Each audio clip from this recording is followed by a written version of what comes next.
Welcome, everyone, to Davos Fingers, episode 153, Faye's Story, or Else. I'm Scaddy, and with me, as always, is my buddy Matt. Hello, Scad. And hello, my Hello! friends. This episode is a big one.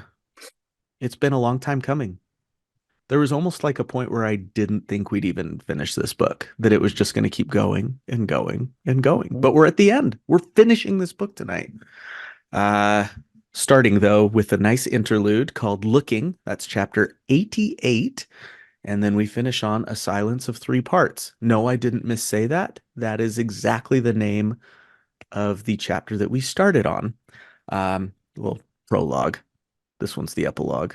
Yes, they have the same names.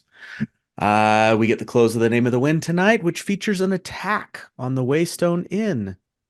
Violence around the Waystone, Scad. We get some library exploration.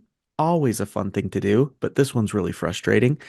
And a look at what may be the true purpose for all of this, not to mention a lot of silence, Three but not parts from of it, us. at least. Yeah, never. Yeah, We don't do that. don't worry. We don't do silence. No. No. Yeah, I mean, pat on the back to us for finishing another book.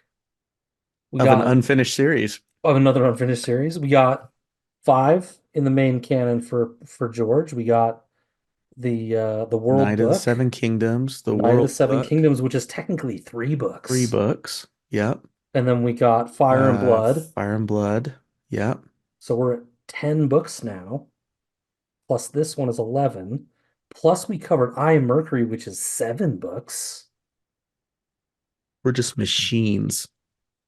Plus Machines. we read Galahad and covered that. 15 books, man, I think. We are machines. It's yeah. No, Bow to us. I think that was 20 books. Oh, I'll recount. I'll recount. Anyway, good for us.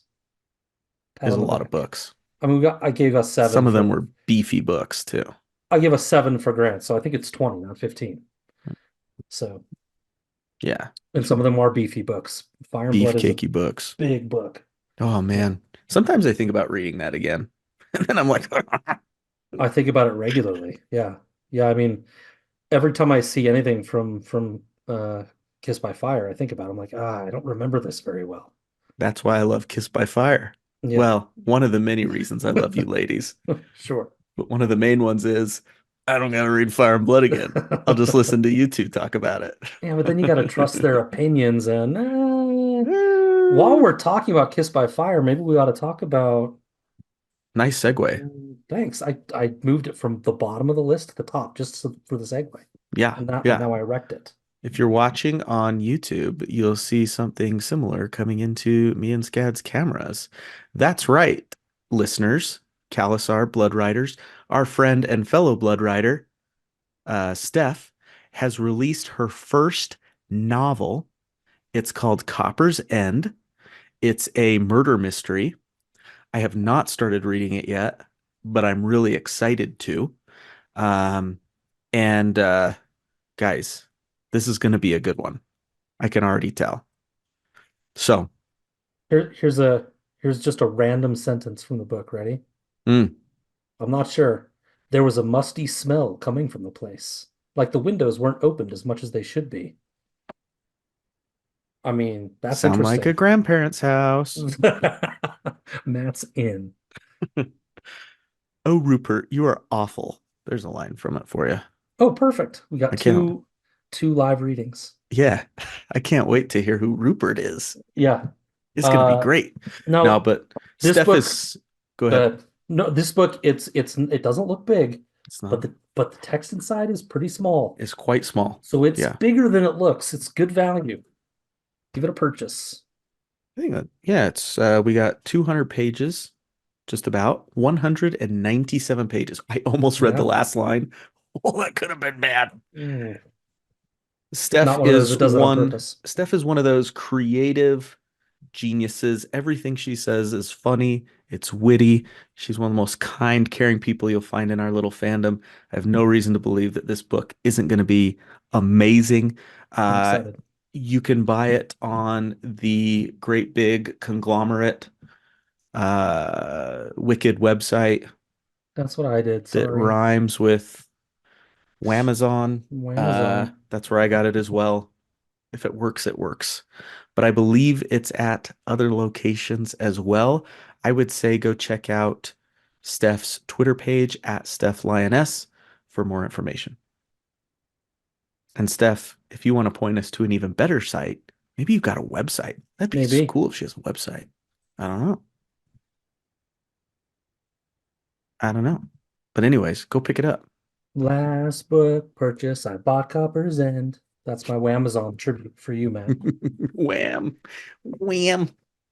All right. We did have recently a patron event. We We had a did. patron hangout, which doubled as a little assistance given to us for creating our bracket for a Song of Madness. Before we get into a Song of Madness, that patron event was a lot of fun. We had to keep to a pretty tight, like quick, like schedule of spinning the wheel. There is a little video on Twitter that shows how that went. It was so much fun to see our friends. We do those hangouts semi regularly, and it's always good to hang out. And this was no exception. Thank you, patrons that came. It was a lot of fun. It's like being with our friends. It's just like getting together in our living room and just hanging out. Yeah, Hanging out yeah. with Matt cracking the whip on. Okay, next spinner. Well, this time there was some whip cracking. Normally, not so much, but yeah, yeah. ASOM kicked off today for when we're Yeah. recording, Matt. It'll have been, round one will almost be over by the time this episode releases to most people. Mm-hmm. But started off with a bang. We got Edard, one of the favorites, I think, this year, going against Gendry. And Mm-hmm. we had Theon going against Orlys Valerion, the Sea Snake. Good, some good banter, some good voting. No Always bots yet. fun. Yeah. Always fun. For our newer listeners, if we have any, A Song of Madness is a little ASOM, as we lovingly call it. It's a little Twitter tournament we do every year where you vote for A Song of Ice and Fire characters. And we Yes. whittle them down from this year a pool of 64 down to one champion. And all these characters are from A Song of Ice and Fire, not the King Killer Chronicle. That said, if you're listening to us and you found us for our King Killer content, let us know. We'd love to hear from you because we don't know who's listening to us that found us. We've got an idea of like two or three people Oh, that listen to us for our King Killer content. I know over a dozen people for sure that are listening, but I'm sure Oh, there are others that I don't know that are also listening. But I don't know anybody that didn't follow us before that's now listening, if that makes sense. But I bet there are some of those too. So send us a line, man. Let us know. please do. And because we're going to keep going with this thing. So the wise That's man's right. fear is up next. And I mean, 3 weeks, we're right into it. So here we go. Ready or not? Wise man fear is bigger than Name of the Wind. It is. And it's gonna be a good one, I'm sure. Yeah, it's different. I There are parts I like better. Name of the Wind is my copy's hash. I've read it several times. I think I prefer Name of the Wind, but Wise Man's Fear's got some things going for it that Name of the Wind doesn't. We'll get into that later. Cool. Shall we just jump in? We ready to dive into this episode? The last for Name of the Wind?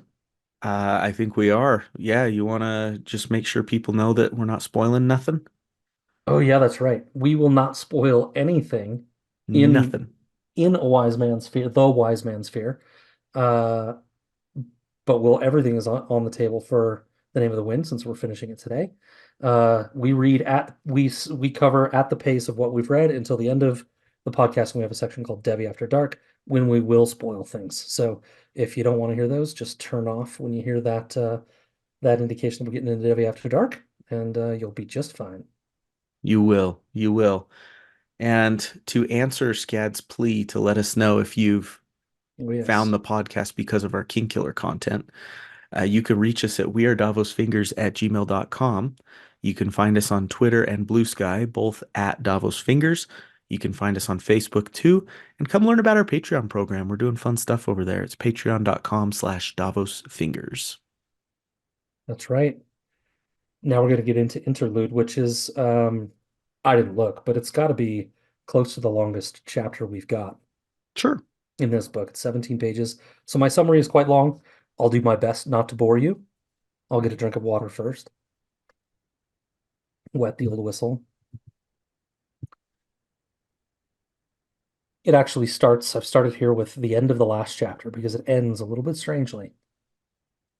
I had no guess at all as to why they had lain here for uncounted centuries deep underground. There didn't seem. Quoth was interrupted by feet on the landing outside the door. He scrambles to the bar to assume his duties lest anyone see him chatting with his guest. As he gets his normal felly night crowd drinks, Quoth explains to them that Bast is settling down his will with the scribe that came in late last night. Sensible notion, the patrons agree, thinking they might do the same tomorrow. The smith's apprentice carries a rod of iron and has been since the Scrael attacked Carter way back in chapter 2 of this book. He doesn't care if he looks half cracked. The apprentice is going to protect himself from the demons he now know exist. Quoth heads back for bowls of stew, and when he emerges, Chronicler is in the thick of a story about Quoth at the university, with Bast egging him on. Quoth glares at them both and drops the tray of food for the guests with a clatter. Chronicler is getting the tale wrong, though. An old Cobb soon takes over. Cobb tells of a young Quoth living in Amory, not Imre, who suffers a knife attack from a sweet eater. But Quoth summons a shadowy demon that sucks the life out of the attacker's chest like the juice out of a plum. Jake takes umbrage, insisting that Quoth defended himself with fire and lightning like Taborlin the Great. But Cobb maintains it was a demon because the people around saw it, and that is how Quoth got reported and locked in chains by the constable and had to face the iron law. And oh, by the way, even you know it so well, Jake, why don't you just go ahead and tell this whole damn story while... Now it's Cobb's turn to be interrupted by feet on the landing. But this isn't a normal visitor. Far from it. Piecemeal leather armor with a heavy sword in his belt. A mercenary or a highwayman, his clothes are mud-spattered and torn. He looks much worse for the wear. Further, he doesn't respond to any greetings or queries.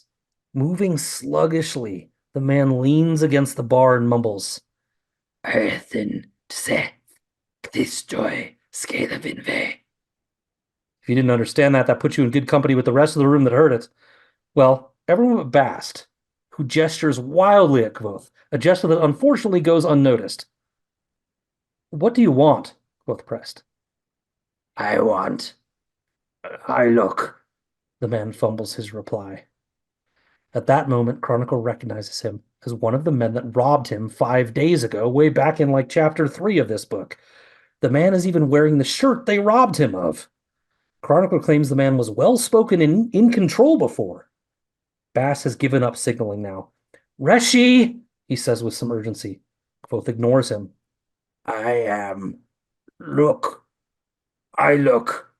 Looking. Chronicler steps forward as he demands his stuff back and tries to pull the man's sword from his scabbard. No! Bast yells from across the room. The blade is covered in blood and rust. Chronicler points it at the man, who laughs, grabs it, slowly slicing his own hand open.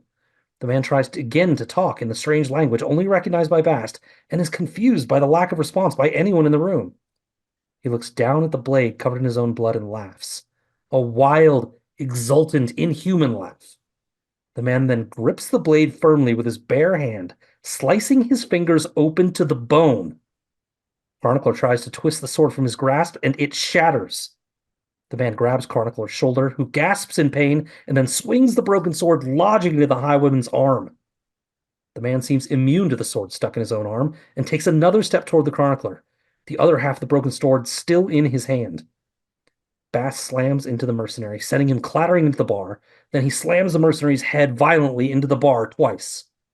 As everyone else scrambles away from their stools, Bast is thrown across the room by the mercenary, who seems completely unconcerned by the wreckage of his own face. Shep comes up behind him and stabs him with a kitchen knife where the shoulder meets the neck. Again, the mercenary is unhurt by the wound, but he turns with incredible quickness and stabs Shep in the chest with a broken bit of sword still in his hand. The mercenary calmly surveys the room, as if momentarily forgetting his goal and trying to locate it physically in the room. His eyes settle on Quoth. Te, Athean, Sethaloi, Teir Te? It questions. Quoth throws a bottle of elderberry liquor that shatters against the man's face, puts his finger in some of that liquor that spattered on the bar top, and mutters a binding. We've seen him do this before all throughout this story. But this time nothing happens. The mercenary grabs at Quoth's arm, but Bast tackles him again, holding him tight and raking his eyes with his fingers. The smith's apprentice, iron rod in hand, charges, swings, and connects with the mercenary's outstretched arm. Finally, the mercenary recoils in pain. This seems to hurt him. The boy swings again and again, ribs and back, arm and leg, anything you get hit, as the mercenary tries to crawl away toward the door. Finally, the boy crushes the mercenary's skull and the body goes limp. Then a deep, wet, coughing sound as the mercenary's body vomits up a thick, black, inky fluid. The men fall to prayer immediately, and some minutes later, silence returns to the Waystone. The next several hours are filled with gossipy speculation, onlookers trying to explain away what had just happened. A drunk bandit come to rob the town, an acquaintance of the innkeeper or of this chronicler come to settle a score, a crazy old soldier who'd just gone off the deep end. The worst kind of people jumping to the worst kind of conclusions just to be able to sleep at night and with nothing better to do in the moment.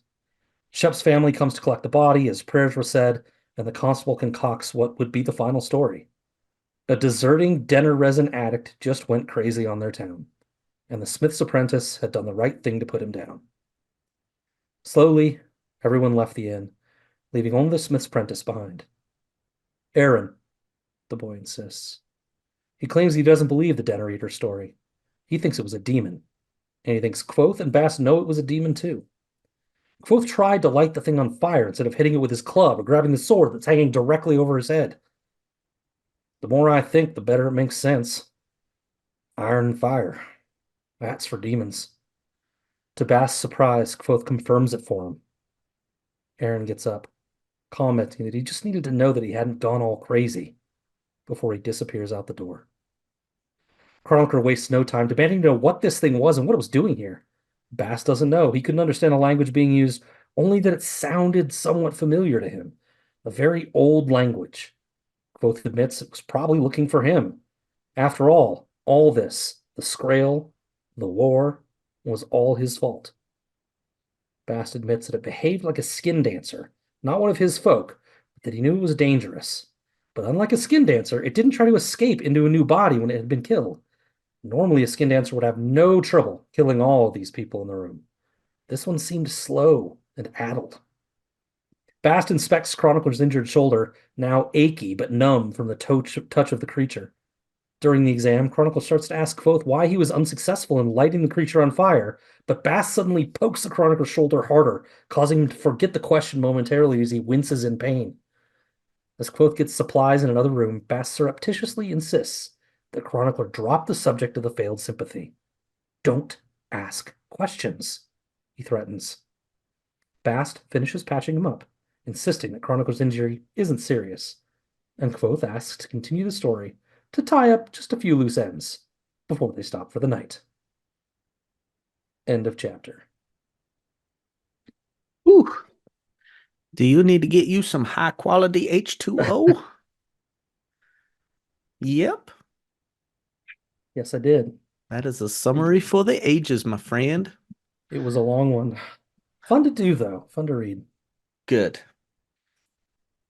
I think Uh, it's really weird, man, that they have this incredibly intense, violent experience where one of their friends dies. And it's like after a couple hours, you up for a little more writing tonight? yes. Yes. Pardon me? Excuse me? Baking powder? Sounded like you just said you wanted to just go back to writing tonight, like nothing had happened. That was wild to me when Kvothe said that. He's like, fix that arm up on him, Bast, because he's gonna need it for another couple days to write down my story. Yeah. No, you're right. And I don't have a note about it, but you're right. Um, Especially when you consider what's in the chapters that we're about to cover. Because, Matt, I don't want to spoil your summaries coming up. but not a whole lot happens in these chapters, right? Like it's not groundbreaking stuff. Yeah. And still he insists on doing it tonight before going to bed. It's weird. Yeah, do you have thoughts about it other than just it being weird? I think Bast, especially as we're going to find out later in the chapters, he's probably encouraged by this. He's Hmm. thinking, oh, good, Quoth's motivated to tell his story. Like, Yeah. yes, we need this, you Yeah. know? Yeah. I just think it's really weird behavior. I agree. It's not And the for same. Chronicler to be like, yeah, okay, let's Yeah, do it. sure. Yeah, I mean he doesn't know the guy, but still it's a traumatic experience, period. Um, I guess the only thing I can come up with, and it's way thin, uh, but the only thing I can come up with is, sometimes when you come home from a game, a hockey game, or sometimes now that I'm lame and I don't play any sports, I come home from D&D and I'm just a little wide. I'm up, right? I'm up and I'm awake. I Yep. can't I can't just go to bed. The Like adrenaline. Yep. I gotta like wind down. And so maybe he's feeling a little bit maybe close like, oh well, I can't just I gotta give everybody something. Maybe he's thinking of everyone else too. I gotta give Some everybody something normalcy. to wind down, or we're gonna be crazy tonight. And we'll find Chronicler is a little bit crazy over this as he tries to go to bed. But yeah, I do think it's terribly weird. If it were just a traumatic experience, weird. Even weirder that it's somebody who's been coming around at least once every span, 11 days or so, to have drinks and a meal. Kvothe hears this guy all the time. He knows him. Yeah, he knows him well. Yeah, I mean, I don't know if they're friends, but they certainly know each other as good acquaintances. And yeah, it's weird. It's weird to just set it aside and move on. He did. Yeah. Yeah. Not super surprising from Bast. Bast is fey and weird, and I don't think he shares these kinds of connections very deeply. Both certainly seen a lot of loss. I don't know. It's Right. weird. I can't really explain it very well. And we know he can compartmentalize Sure. sometimes. Yep. Um, he's been trained to actually. But yeah, I'm impressed with Chronicler as well as I stepped back and looked at the book that we just read as a whole story that, I mean, not 2 days ago in the Yeah. story, he was in the midst of a million monster spiders Yeah. attacking, right? Hmm. That was just like 2 nights prior to what happened here Yeah. and gets knocked out, middle Yes. of a very violent situation. And now here he comes. I mean, he had like one night's rest and then the next thrown Yeah. right back into it. Like Yeah. you got Egger coming through the door. That's right. Yeah. That's Yes. totally who I've got as this character, right? Remember Egger from Men in Yes. Black? Yes. Vincent D'Onofrio, if I remember Yep, one correctly, of my favorite actors is a in a fantastic brilliant actor. role. Yes. Yes. Egger, your skin is hanging off your bones. Oh. Sugar in water. Oh, I remember that actress too. Feel like I've seen her in like a million things and I can't Yeah, name one of them. she's a great bit actress, Yeah. right? Great for stuff like that. Yeah. Egger, your Oh, skin is hanging off your bones. D'Onofrio, man.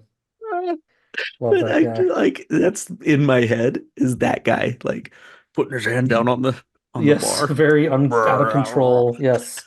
Violent, like staccato almost actions. Oh, where is Mm, that? yeah, it's true. It's true. And yet, m sluggish like Edgar, but also sometimes very quick and fluid with his violence. It's yeah, Yeah, very interesting. yeah. Um, yeah, yeah. I was surprised. Tell me if you were too. I was surprised by a lot of the personality quirks in this chapter, Uh-huh. by the boldness of Chronicler in confronting who he remembered as like a highway vagabond. Yeah. Yeah, going back to the chapter where he's robbed, um, I remember, when we talked about it, like he handles it very much just like a business transaction. It's like this Correct. is how this goes. Yeah. And it's 1 on 5 or however many of them there were. I can't remember. Um, and it almost feels like here he's like, well, I got the advantage here. I'm amongst, 6 people that will back me up against It's this my stranger. turn. Yeah. It's my turn, right? And wants to exact some revenge in a town where there's a constable and there can be punishment maybe. But it does seem, I agree with you, it doesn't seem in his character. It Hmm. seems it seems rash for Chronicler. He seems Yeah. more like the kind Pulling of the guy, sword out and everything. And yeah, he seems more like the kind of guy that would say, "Gentlemen, have a seat." And quoth, would you mind sending Bast to get the constable, please? yeah, let's Something like talk like about this. let's Yeah. do this the official way. And yeah, pulling the guy's sword out feels a little strange. I agree with you. I wondered if he was a little bit emboldened by the story that Kvothe had been telling him all day. Yeah. And it kind of like pumped him up a little bit to be like, I can be that. Yeah, that could be that Yeah. guy, you know? Yeah, Chronicler, it'll be interesting to as we learn more about him because if we get to, because he's one of, I think Quoth says in this book, he's one of 20 people in the entire world that knows the name of Iron. He's not he's not an idiot. I mean, he's certainly not both, but like he knows stuff. He's probably a good sympathist. He's probably like he can do a lot of the things in these stories that Hearing. he's hearing, I bet. And maybe Hmm. he hasn't done them in a long time. Certainly, maybe he was never as adept at Quoth, but he should be familiar with a lot of these concepts, having studied at the university. Um, and so maybe he is regularly just kind of much more assertive about this kind of stuff, right? Yeah, and we just haven't seen it We just yet. haven't seen it because it's not his role. It's not what he's doing. Yeah. Yeah. It's interesting though. Yeah. All right. Well, I've kind of monopolized the topics. What do you got on your list? Um, Yeah, so it was weird for me because I've been reading this one kind of as we go too, and there are more scenes with, the people in the town sprinkled in a little bit. But this is the first time we've seen Cobb and Shep and Carter and all those guys Since chapter since one, right? chapter one. We Well, saw yeah, there's one of them more. in chapter 2 or 3 Yeah, yeah. that brought the board for the sword on it, right? Mhm. But essentially, no, we haven't really seen them at all. And it's weird, right? I'm like, why are they getting introduced to the Chronicler? They should know him already. Well, no, they haven't been there. It hasn't been months like it has No, for us. yeah, It's exactly. been 2 days, Right. basically. Yeah. Um, we have this bit in the opening chapter with the Scrael. Both opines that he didn't buy the Scrael from Carter to drum up some business and visitors from beyond to come see it. Um, at the time, it looks like idle fancy, a chance for more business. Like folks just like, oh yeah, people will come from far and wide to see this thing pinned to the wall. Hmm. And Bast is like agape at the idea, right? Like, no way Bruh. can you do that, right? And we kind of see that Bast was playing along. I mean, we'll get to some more of this in your upcoming chapter, but I just wanted to read this from page 13 real quick. Um, Way back from that opening chapter. Uh, I should have bought the Scrael from Carter. He could have used the money for a new horse. People would have come from all over to see it. We could have had some business for a change. Bass gave him a speechless, horrified look. I'm joking, Bass. Still, it would have been nice. And I am skipping a few things here and there. No, Reshi, it most certainly would not have been nice, Bass said emphatically. People would have come from all over to see it? Indeed. So and then he goes on to say, it must be awful for you, Bast. You must be numb with boredom, all these things. Bast shrugs it off and says, there are a few young wives in town, a scattering of daughters. I tend to make my own fun. Um, we see this, maybe I should have left this note for another chapter, but we see this from Bast that there's, yeah, I should have definitely left this for another chapter. Uh, You're going. yeah, we'll see in the upcoming chapters. Bast very much wanted people to come to this inn.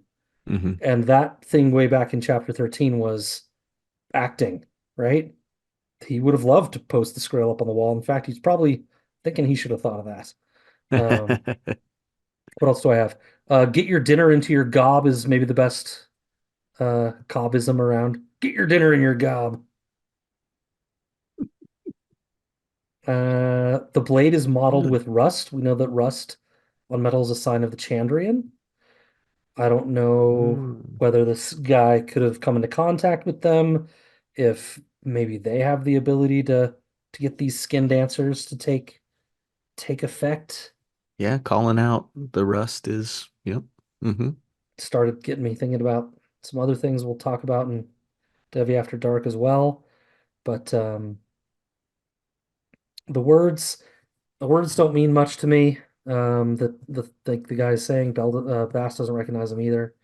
I did want to note real quick that it notes that when the sword um, or when the iron rod hits him, it makes a sound like a bell, Yeah. right? And we get that same kind of sound happening in that story Trappist tells way back in the basement when he tells the Mm. story of Telu fighting the demon in Canis, and similar like sounds of bells when they're coming in contact with the weaponry and the iron and stuff. So it's interesting there. Um, Yeah. they say, in this chapter, not a demon, but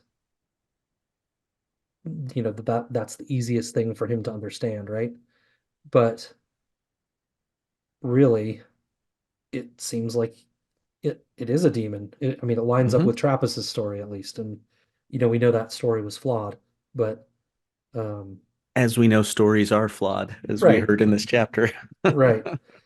Uh, but anyway, that's a similarity, and it does seem like this is a demon. Yeah, he's leading Bast us a certain way. Hmm. Bast says he's not one. This was a weird little passage. Bast he Quoth asks him, "Is that one of your people?" And Bast says, "No, no, no. They live as far away in from us in the Fae as you can live." The male he calls them. Uh, but like it's still in the Fae. So like, Right. aren't they all Fae that live in the Fae? I guess not. Didn't I read somewhere that like Bast's name is like Prince of the Male or something like that? Like, Yeah, I thought it was Bast, weird. Prince of, yes, Prince of there's Twilight and the Telwyth male. So I don't know if that's something. Mael. Yeah. Interesting. Bastus, son of Remen, Prince of Twilight and the Telwyth male. Telwyth or something. Yeah. Telwyth. I Wonder what don't that know. means. Now I'm gonna have to Google that later. That's an interesting find. Mm, Telwyth mm, Mail. Hmm. Anyway, very interesting stuff. This chapter is, I mean, it's a lot of action, a lot of, like you said, questionable decision making and choices. right. Um, but we get, from most of this book is the story within the story. But this is a significant development in the story. We have the Scrael, and then 2 days later, we have this.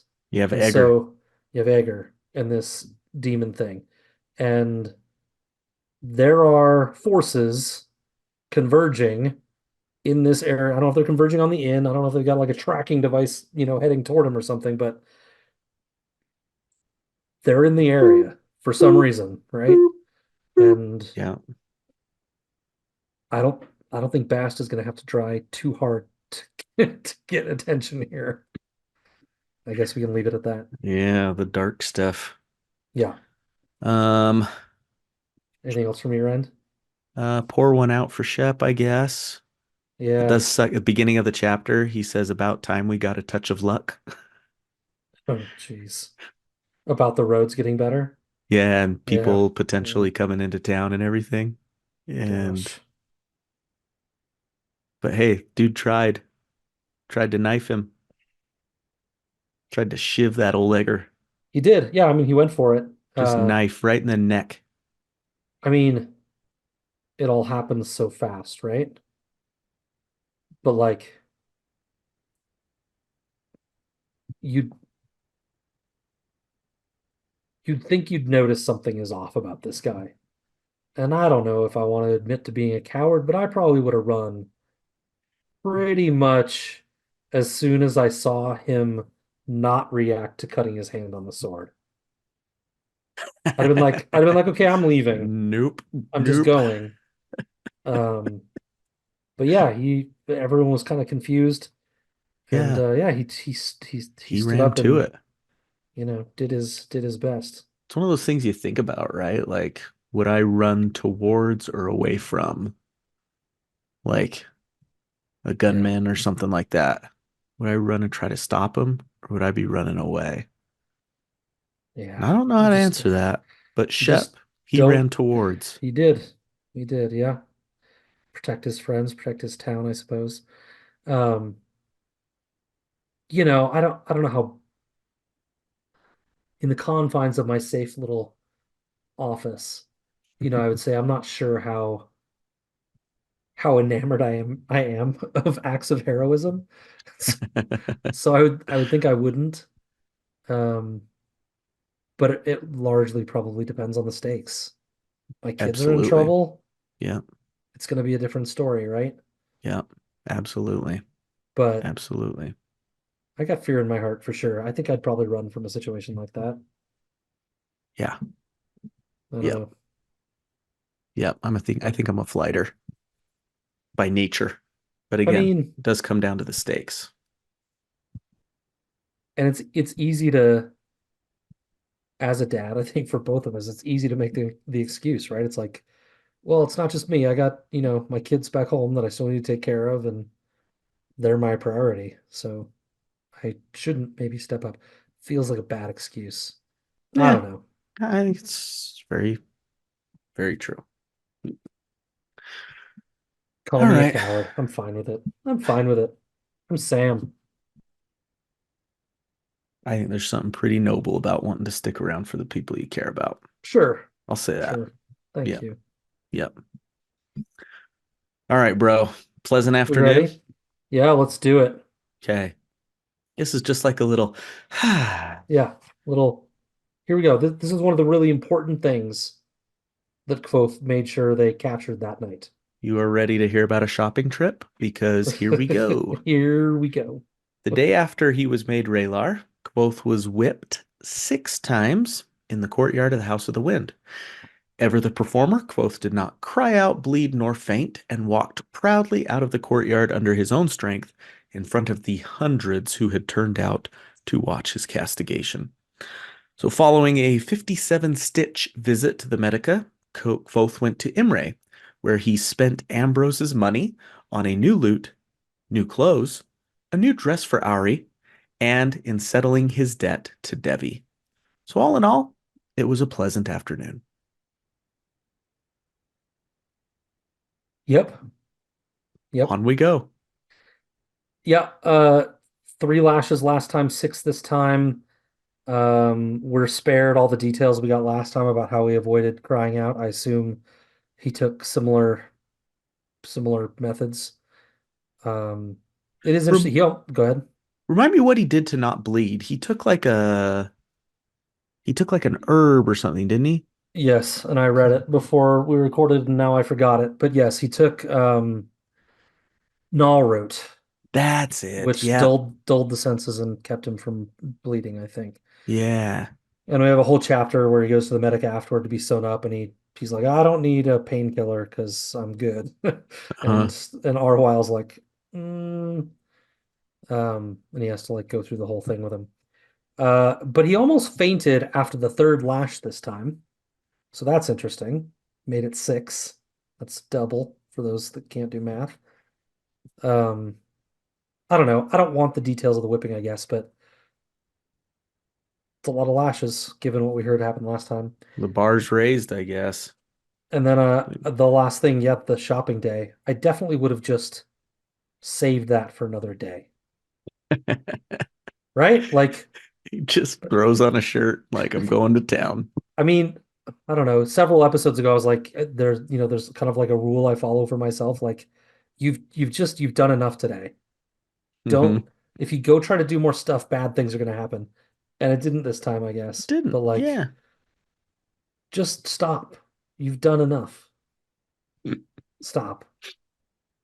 But he got a new lute, so that's good. He got a new guitar. I love how he said he bought a small bottle of my own blood, is how he said he settled his debt to Debbie. It's nice to be out from under that. Yes. And then, bro, I love Big Brother Quoth with Ari. Mm. Yeah, Like, it's sweet. bro, he's not this thoughtful for for Denna. Like, he's Yeah. he's always looking for Denna to like be with her.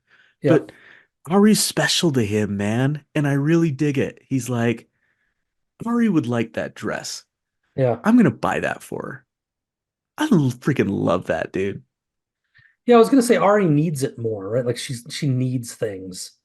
But Denna, I mean, you could argue she does too.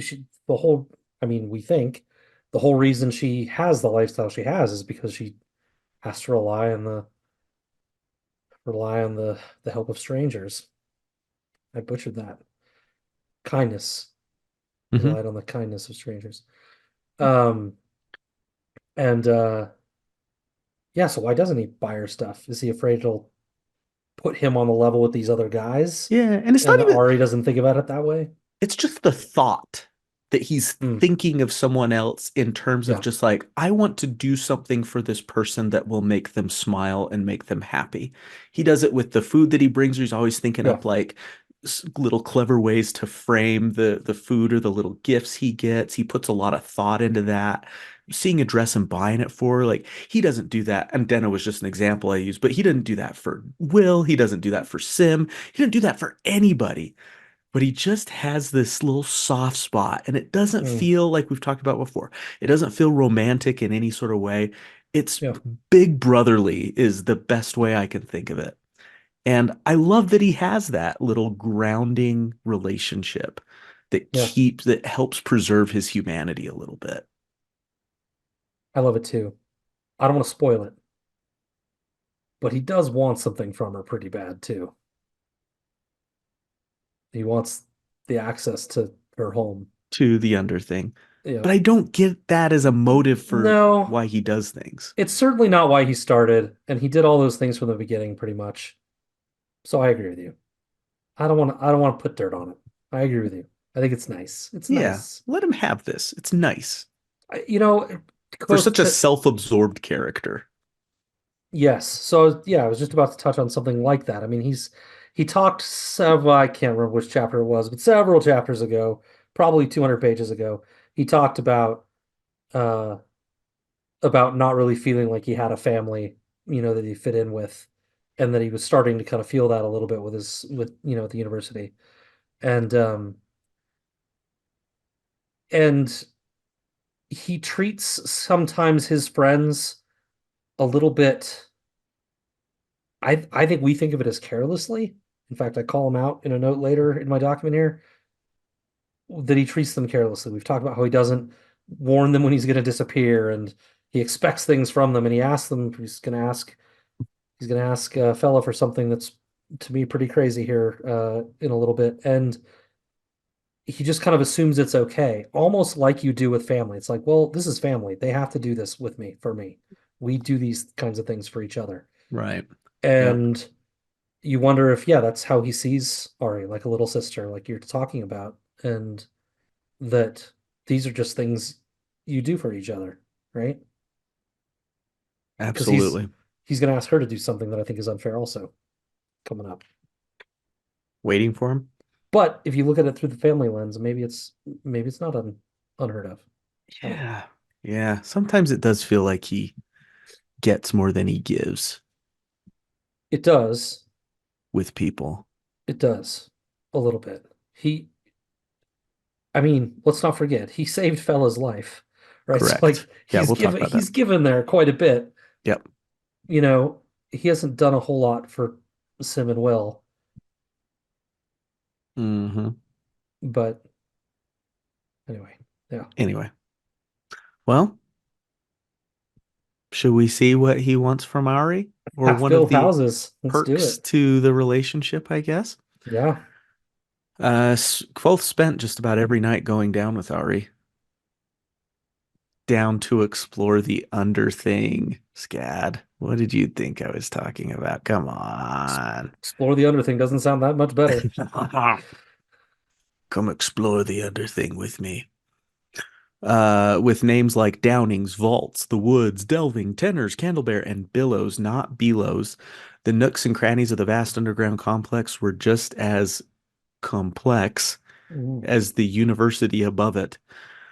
So, what was he looking for? Well, passageways to forbidden spots in the university, of course. After finding one, Quoth's next stop was the girls' dormitory. So he Ooh. finds a secret passageway. It's not allowed. It's good. Then he's sneaking over to the girls' dorms. Oh, yeah, Quoth. Been there. I bet you've been there.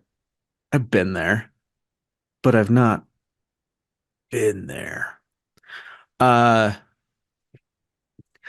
I went to BYU. Uh, No, but you didn't ever sneak into a girls' dorm room at BYU? I didn't even go there. I did that. Snuck. Yeah, I'm pretty sure I Well, not, snuck. I don't, I mean, you were invited by the girl, but you're not allowed to go in there at BYU. Right. Unless there were different rules when you were there than when my girl was there. There's like visiting hours kind of a thing. Yes, right. Yeah. But even then, it's like public spaces, not their room. And if the room, the door's got to be open. Yeah, okay, okay. Yep. Because back rubs in the front room, Become front rubs become in the back room. front rubs. Okay. I was gonna say low rubs. Uh Yeah, in the under thing. yeah, and the other thing. Um, anyways, he's in the girl dormitory now. Dirty and scraped up from worming his way through the tiny underground passageways, Kvothe arrived clandestinely late one night at whose door? Thela's door. As you know, Matt is Team Thela. And this did nothing to dissuade me from being Team Thela. Awoken from sleep, she answered his knock in a state of near undress, covered in only a sheet, a fact that did not escape Kvothe's attention at all. However, Kvothe was on a mission. You said that if I ever needed anything, I could call on you for a favor, he asked. Did you mean it? She did. Remember, he did save her life after all. And Kvothe asked her to meet a friend of his in the archives tomorrow evening down in the vaults by the four-plate door. She said she would. And then Kvothe left her, despite an implied invitation for Kvothe to not leave. More Uh, than implied. Definitely an invitation. she like opened the door, like, come on in. But she did do what she said she would. Uh, she did go down to the four-plate door the next evening, and you can imagine who the friend was. It was Kvothe himself. He found a secret passageway via the underthing to the archives, what he'd been looking for all along. She was confounded at how he got there, exasperated at the prospect of getting caught with him down there, but of course, through it all, willing to help her friend. And so he enlisted her to help him find anything, any books, scrolls, whatever, on the history of the Amir, along with non-fictional reports of the Chandrian, keyword non-fictional. He quickly found that the task was not as easy as one would hope. 750,000 books, not including Clay's scrolls and fragments, resided at this library, and no one master archivist had ever found a sustainable way for organizing them all. The library was a mess, having seen at least 9 different organizational systems started but never completed over the past 300 years. It was drama to the extreme. Cheers for Fela for making it through and still having a job there. It was obviously a sore spot for her, and Quoth could now appreciate why. And that's the end of that chapter. Yeah. The university as a whole is a mess, Scad. I'm Yeah, not impressed with this university at all. well, it makes you wonder if their goals are maybe a little different than they might seem at the outset. Yeah, We'll leave it at that for now. yeah. At least for the archives. Do we really need our library to be to be organized. cataloged? Yeah. Yeah, thank God for computers in the Dewey Decimal System, or is that where we would be? I don't know. Um, they need to get some lessons in um, what is it, indoctrination, I guess. They need to be raising these kids from day one. Like the current archivist needs to be raising these kids from the minute they get in. This is the way this is done. Everyone else was terrible. There are no new ideas. This is the way. And generally, I hate that kind of thinking. But to solve a problem that has the literal knowledge of your world at stake, maybe we need a little bit of indoctrination and lies about the previous administration in order to 100%. like unify everyone for 100 years to get this thing done. Yeah, it's just like you have one job as Master Archivist. Yes. Just get it done Yeah. and get on the freaking same page.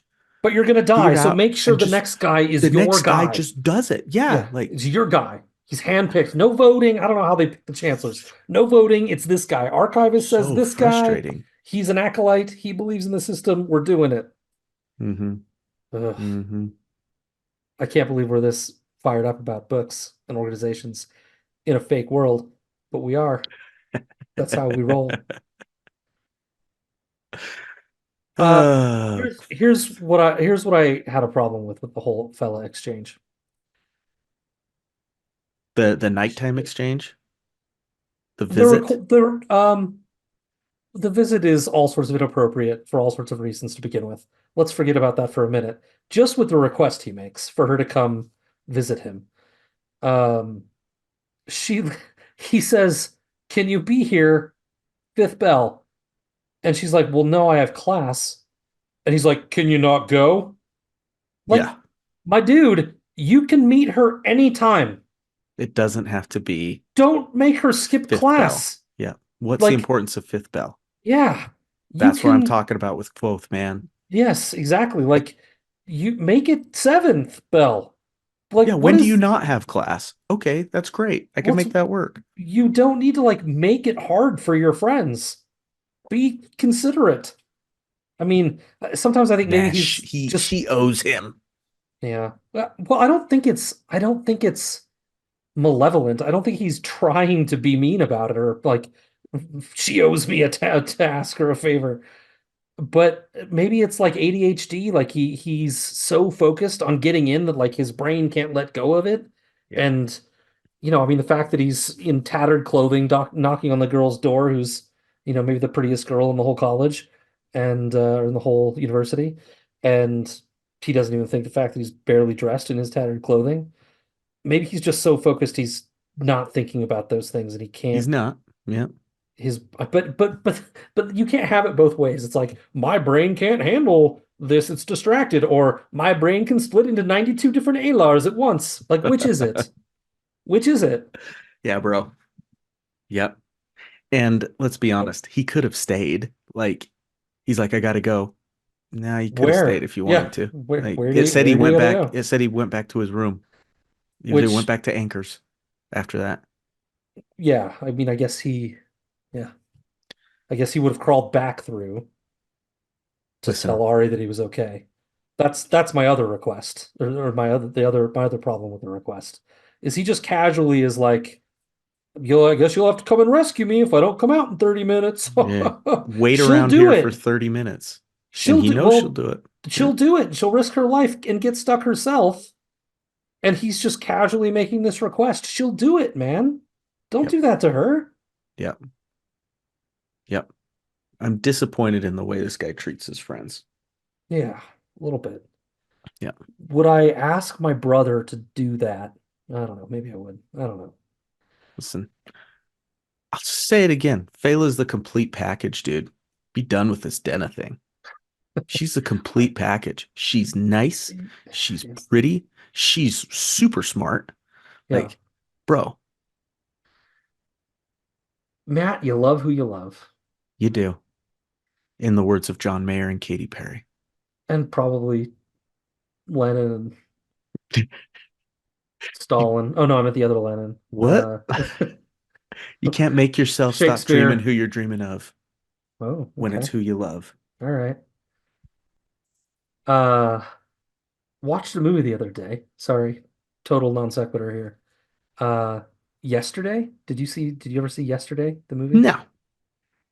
It's without going too deep into it and spending a bunch of our listeners' time. It's about a world in which the Beatles existed for a time, then something crazy happened, and they were wiped from existence, and only like this one dude remembers them. Oh, I remember when it came out. It's probably like 5 or 6 years old. 2019, yeah, good Okay. remember, Yeah. good Yeah. memory. Yeah. Never Quite watched it. fun. It didn't go exactly where it wanted to go, where I thought I was going to go, but it's quite good. You should give it a watch. It's on, I think it was on Yesterday. Netflix. Yeah. Hmm. Did all Yeah, your troubles seem far away when you were watching it? for a time. Movies do that to me, as they do for many of us. I'll just give one little spoiler away. The way he realizes that no one knows that the Beatles don't exist really is that he gets a new guitar and he plays Yesterday. He's just messing around. They're like, play a song, and he plays Yesterday, and they're like, that's the most beautiful song you've ever written. When did you write that? Like his manager's there, that's heard every song he's ever written and everything. Like he's like, you guys are messing with me. That's one of the most famous songs, the most beautiful songs ever written. That's the Beatles. They're like the bug, and like they have no idea, right? Like it's a good little movie. Oh, there's an ethical dilemma. Would you? You got there quick. Yeah. You got there quick. Yeah. Ooh. Yep. Yeah, I guess Yeah. I'm just the best songwriter there ever was. Yep. You got there Okay. quick. All right. Yeah, I'm good. Uh, Ghost the bad friend. getting stuck. I don't like the idea of getting stuck. It makes me very queasy. Absolutely. Uh, yeah, the only thing I have is the billows, bellows, blows, belows thing. Just really good wordplay by Patrick there. Like every single one of those words fits for what that room is. Belows is below, it's blowing air, bellows. It's such good work by Pat. This guy I is love it. something. He is. And yet we did just criminalize him for his characters making really weird choices in the last chapter. But Well, I whatever. mean, that could have been intentional. But Could be. Could be. yeah. Shall we move on to Worthy Pursuit? Yep. Worthy of Pursuit. My apologies. Worthy of Pursuit. Chapter 91. After gaining access to the archives and to a naming teacher, Quoth spent his fall term navigating the endless shelves of poorly organized books to find answers to his questions about the Chandrian and the Amur, and stumbling through lessons with Elodin. He also spent a lot of time with Denna at the Aeolian, though she usually had a male companion with her. Quoth and the male companions would treat each other genially, Quoth knowing they wouldn't last long, but they got to have a Denna in a different way than he ever could, and them seeing the special relationship that he has with Denna, fearing they could never make it last themselves. And none of them did. And Quoth watched as each one fell by the wayside and saw poor Denna that had something inside her that was so badly hurt. In the end, all he could do was help try to take some of the pain away and shut her eyes to the world. In talking with Will and Sim, it becomes clear to Quoth that while worthy of pursuit, she can't be pursued. Men throw themselves at Denna constantly, and that's not what she wants, and not what she needs from Quoth specifically. Further, she's a wild thing, like a deer. If you chase, all you do is startle her away. All you can do really is be very still and quiet and earn their trust over time. After his friends leave, Quoth sends a slip of paper down into the windy questioning hall square that students used to use to get answers to questions. Yes, no, maybe, elsewhere, soon, depending on where the paper flew about the square and out. Then you had your answer. But just like the mysterious Denna herself, Quoth's question blew around the courtyard endlessly, never giving Quoth an answer by blowing out through any one of the available gaps. And that's the end of the chapter. Yeah, We do get a Savoy mention. he's still around apparently. Yeah, we worried that Savoy maybe had met his They demise sent him to the somehow. farm. Yep. We really need a search of King Killer like we have a search of iceandfire.com for this fandom. remind me to go donate to A Search of Ice and Fire because that thing is Just amazing.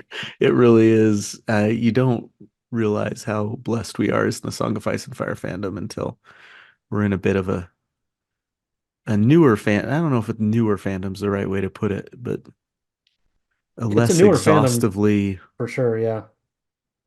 You know, I think probably it was so they were probably similar fandoms, and as much as I hate crediting the show, Game of Thrones blew such a new, That's true. you know, piece of life into the Song of Ice and Fire fandom too, I that don't it kind disagree of with that. maintained it, right? Yeah, And grew it and maintained it both. Um, but yeah, anyway, I don't mean to badmouth this fandom. It's just there's fewer it's not. resources There's available, right? fewer resources. Yep. Like even like the wiki, like Yeah. Wiki of Ice and Fire, the Oh my single gosh. mention of anything, there's Yeah. a wiki article. Yeah. This it's a roll of the dice. A Yeah. lot of times, I look up little places and things. I looked Yeah. up, I think I looked up Hall of the Wind or whatever it's called. Yep. Um, and House of the Wind, excuse me. And there's nothing on it. Like, Yeah. and so it is a bit of roll of the dice. It keeps us on our toes, doesn't it? Yeah. But Well, um I know that you have contributions to the Star Wars wiki. I Here's do. your chance to get onto another wiki. Go write that House of the Wind page. Yeah. No. Well, and bro, I was tempted by the Parks and Rec wiki. Oh, really? There's some openings there. Are There's some there? holes. There's Yeah. some holes that Matt could fill. Entertainment 720. Some holes that Matt can fill. Oh, we were just watching that tonight before bed. The kids and I caught an older episode, the one with Councilman Dexhart, the sex fiend. Oh yeah, yeah, Yeah, so the kids are getting older. Those types of episodes are okay to watch. But yeah. We tried to show our kids The Office. They're like, yeah, yeah, because any sort of sitcom before, we're like, no, you won't get it. It's too old for you, right? Like we're like, oh well, let's give it a try. And they don't get it. And it's like, yeah, not for them. you've never worked in an I told you you wouldn't. You've never worked in an office. You don't understand what's happening. Furthermore, these jokes are 20 years old now, well, Right, 15 they years old are. now. Yep. And so they're not topical and in the news anymore. There's that whole episode on planking, which is barely even a thing now, right? Like, not that we got that far. Parkour. Yeah, like, you know, they're just out of date references, which are still funny for those of us that knew them during that time, but they wouldn't get them. Hmm. So do they get Parks and Rec? There's definitely some times where I gotta be like, Yeah. pause. Okay, what they're talking about here, Yeah, yeah, guys. yeah, There's yeah. this really funny thing like 12 years ago where Isn't that the best? You get to be like all knowledgeable and yeah, I stuff. get to be the Yeah. the encyclopedia. But Yeah. Look, guys, I know stuff. Uh, how did we get here? how Yeah, I don't did know. we get here? I don't Um, the Parks and Rec wiki. There are oh yeah, openings that Matt could fill. right. Yep. Yes. Yep. You were watching it the other night with the kids and Just maybe a tonight. story. Yeah, Yeah, okay. there's that's it. There's Okay. just funny. It's just funny. I really Funny like that television. show. It's so I good. I always tell people that haven't seen Parks and Rec, I'm like, I say Parks and Rec is like The Office, but with slightly more believable characters and interactions and with like a soul There's definitely a sweet soul to to it. it. Yeah. Because The Office just feels, yeah, I don't mean to down, I like it fine. I don't mean to down talk it necessarily, but there's just less heart in it to me, Yeah. you know? It has moments of heart, Yeah, but not all the characters have the heart that the yeah, Parks characters have. right, Yeah. right. This chapter's lame. I gotta say, like, to be honest, like it's like when you're telling a story to the listener that's like really important to them and they're into it, and then you veer off for like 5 minutes to talk about, I don't know, like the pastry you had that day that has nothing to do with the rest of the story. It's like why am I listening to this thing about Denna and I don't need it. We already know that Denna's a wild deer. We know that she doesn't like any of these guys. We know that, it never works out. We know that you can't Yeah, have her. Like, I know you're big on the teen drama stuff, but this one feels it doesn't move anywhere. it is a rehashing of things, and I like some of the rehashing that comes of it. I Hmm. like the comparison of her to, something cruel, Yeah. where cruel by nature. Yeah, I skipped most of that. Yeah, yeah, it doesn't move the story forward. It doesn't need Yeah. necessarily be in a summary, but that whole idea of she's Yeah. gonna be who she's gonna be, just like a hurricane is gonna be what a hurricane's gonna be. And just like we all will be. Yeah. Yeah. Yeah, it's true. Um, Hurricane Jesse's gonna crash into the harbor this summer. Hold steady, baby. I thought it sounded like Hold Steady. Yeah. I was like, that sounds, yeah, Hurricane Jesse is the song. Actually, it's called Hurricane J. Check it out. It's a good one. I've heard It it. it, it makes I've, it into my yeah, top hold steady songs pretty frequently. yeah. It talks about like boys too. Where is it? Hmm.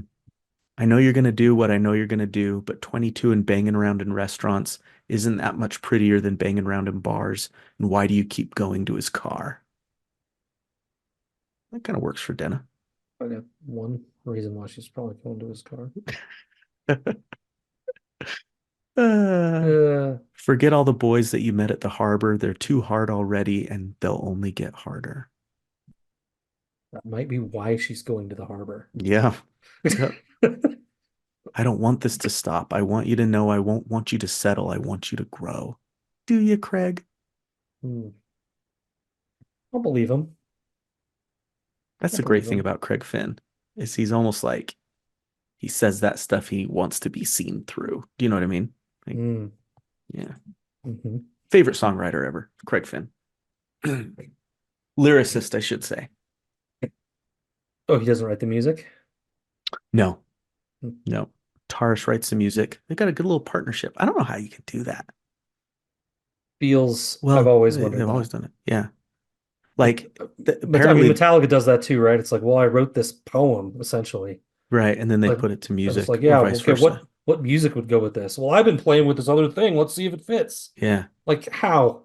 I don't get music, man. You know that, but I don't know how that works. Apparently, with the hold steady, the guitarist, he comes up with develops like whole songs, whole song Yeah, structures, the yeah, music, and yeah. then he sends them to Craig Finn, the Uh, lyricist, and he will write lyrics to put that. He'll concoct a story because most of his songs are stories and put it to it, and then they introduce it to the whole band to flesh out the rest of the song.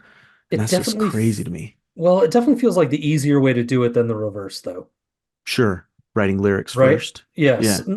yeah. Writing lyrics first, then trying to. I mean, maybe it's because I don't know music, but I think coming up with a whole musical structure is more complicated than doing that, coming up with the musical structure and setting it off.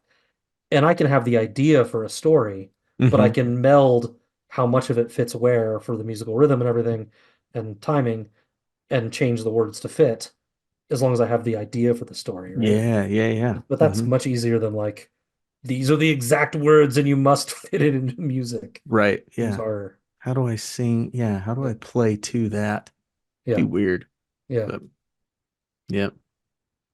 But I mean, you do both. You've got to be doing them simultaneously somewhat, right? Like, Yeah. It's different. yeah, Sometimes it happens all at the same time. it's weird. Sometimes you come up with music and You've then got two ALARs going on, your music brain and your word in brain, the word brain, and they're kind of, yeah, storytelling brain. yeah, maybe. There you go.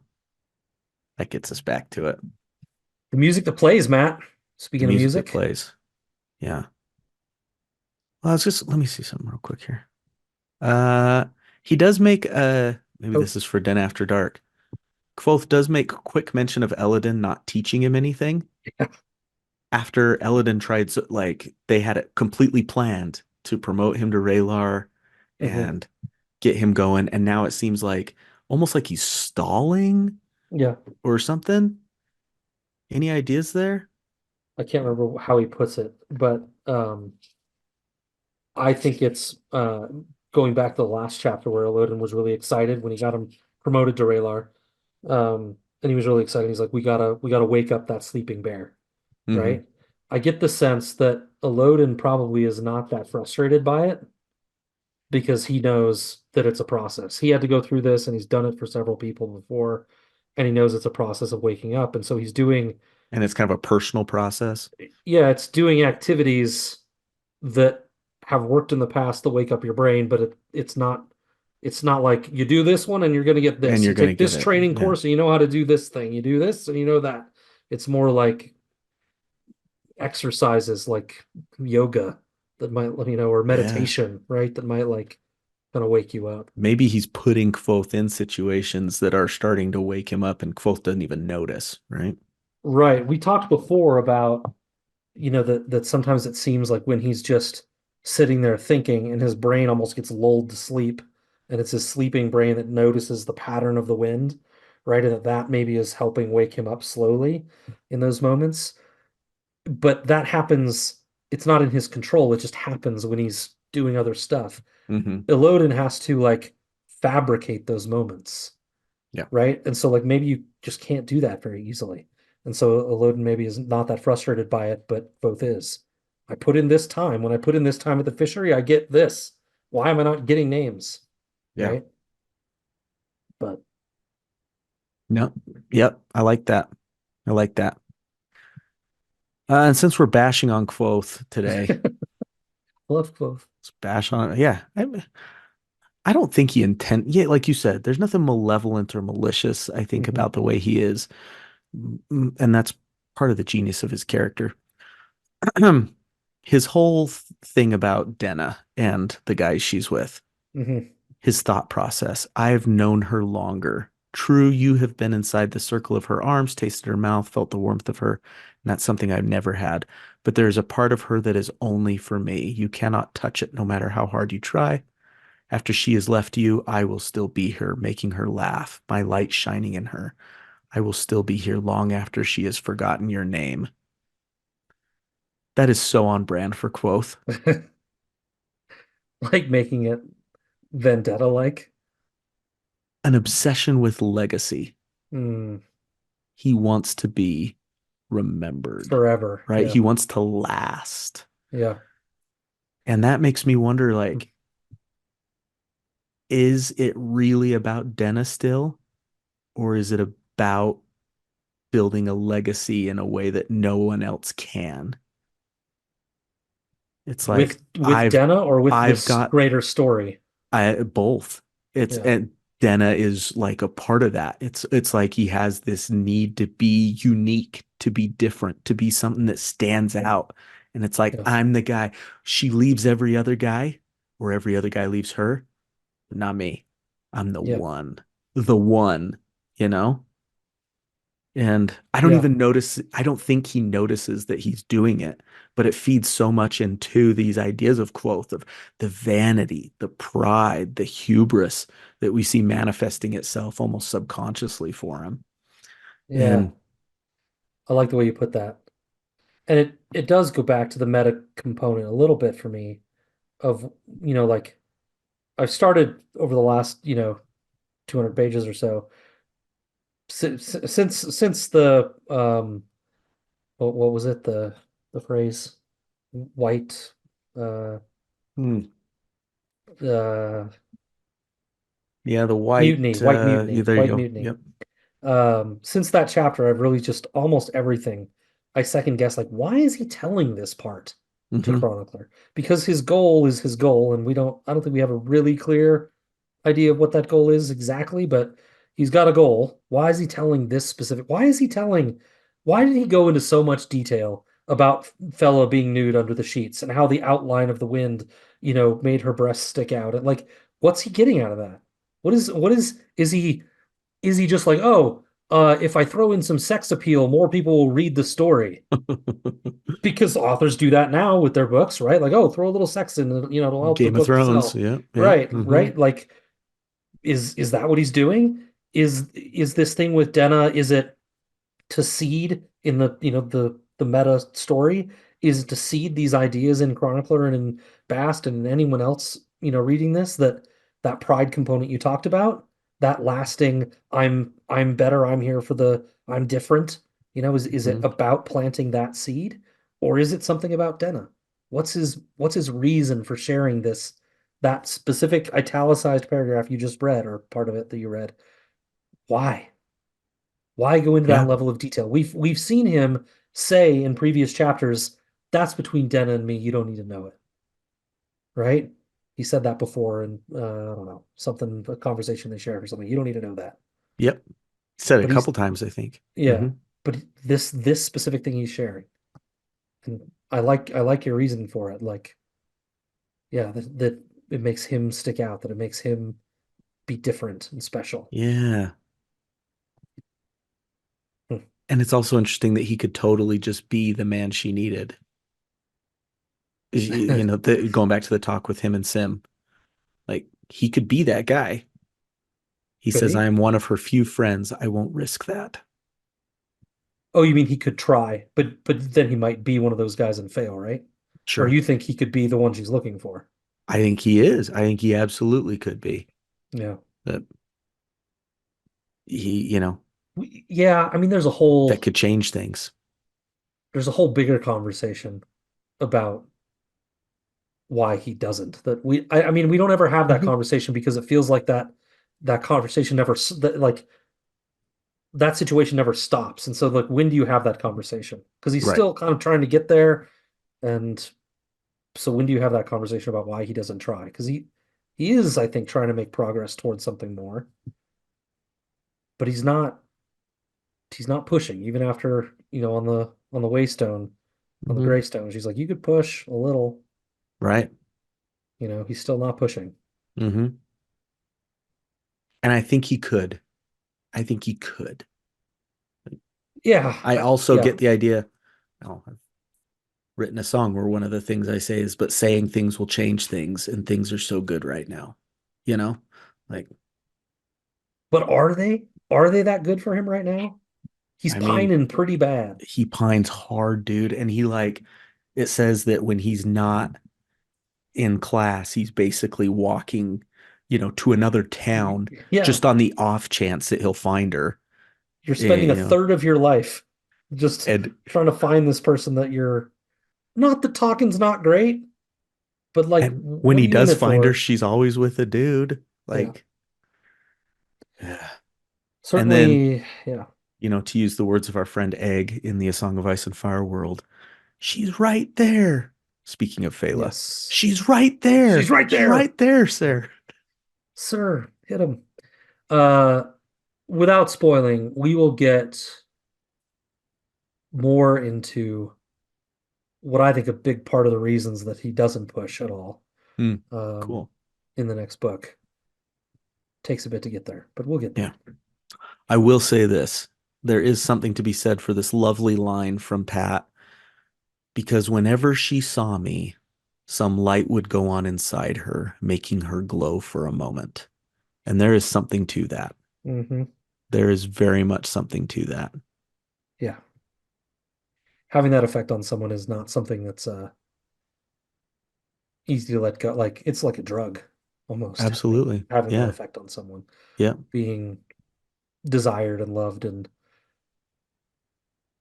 important enough, to someone that they feel that way, that you can see a visual change, a physical Right. change in them Hmm. when A you are there or brightening. when you do a specific thing or Yeah. yeah, It's like, sure. obviously, this is different, but similar. I've got a new little niece. Yeah. She's uh she's 4 months old now, and she's to that age where you can tell that when they recognize you Mm-hmm. a little bit.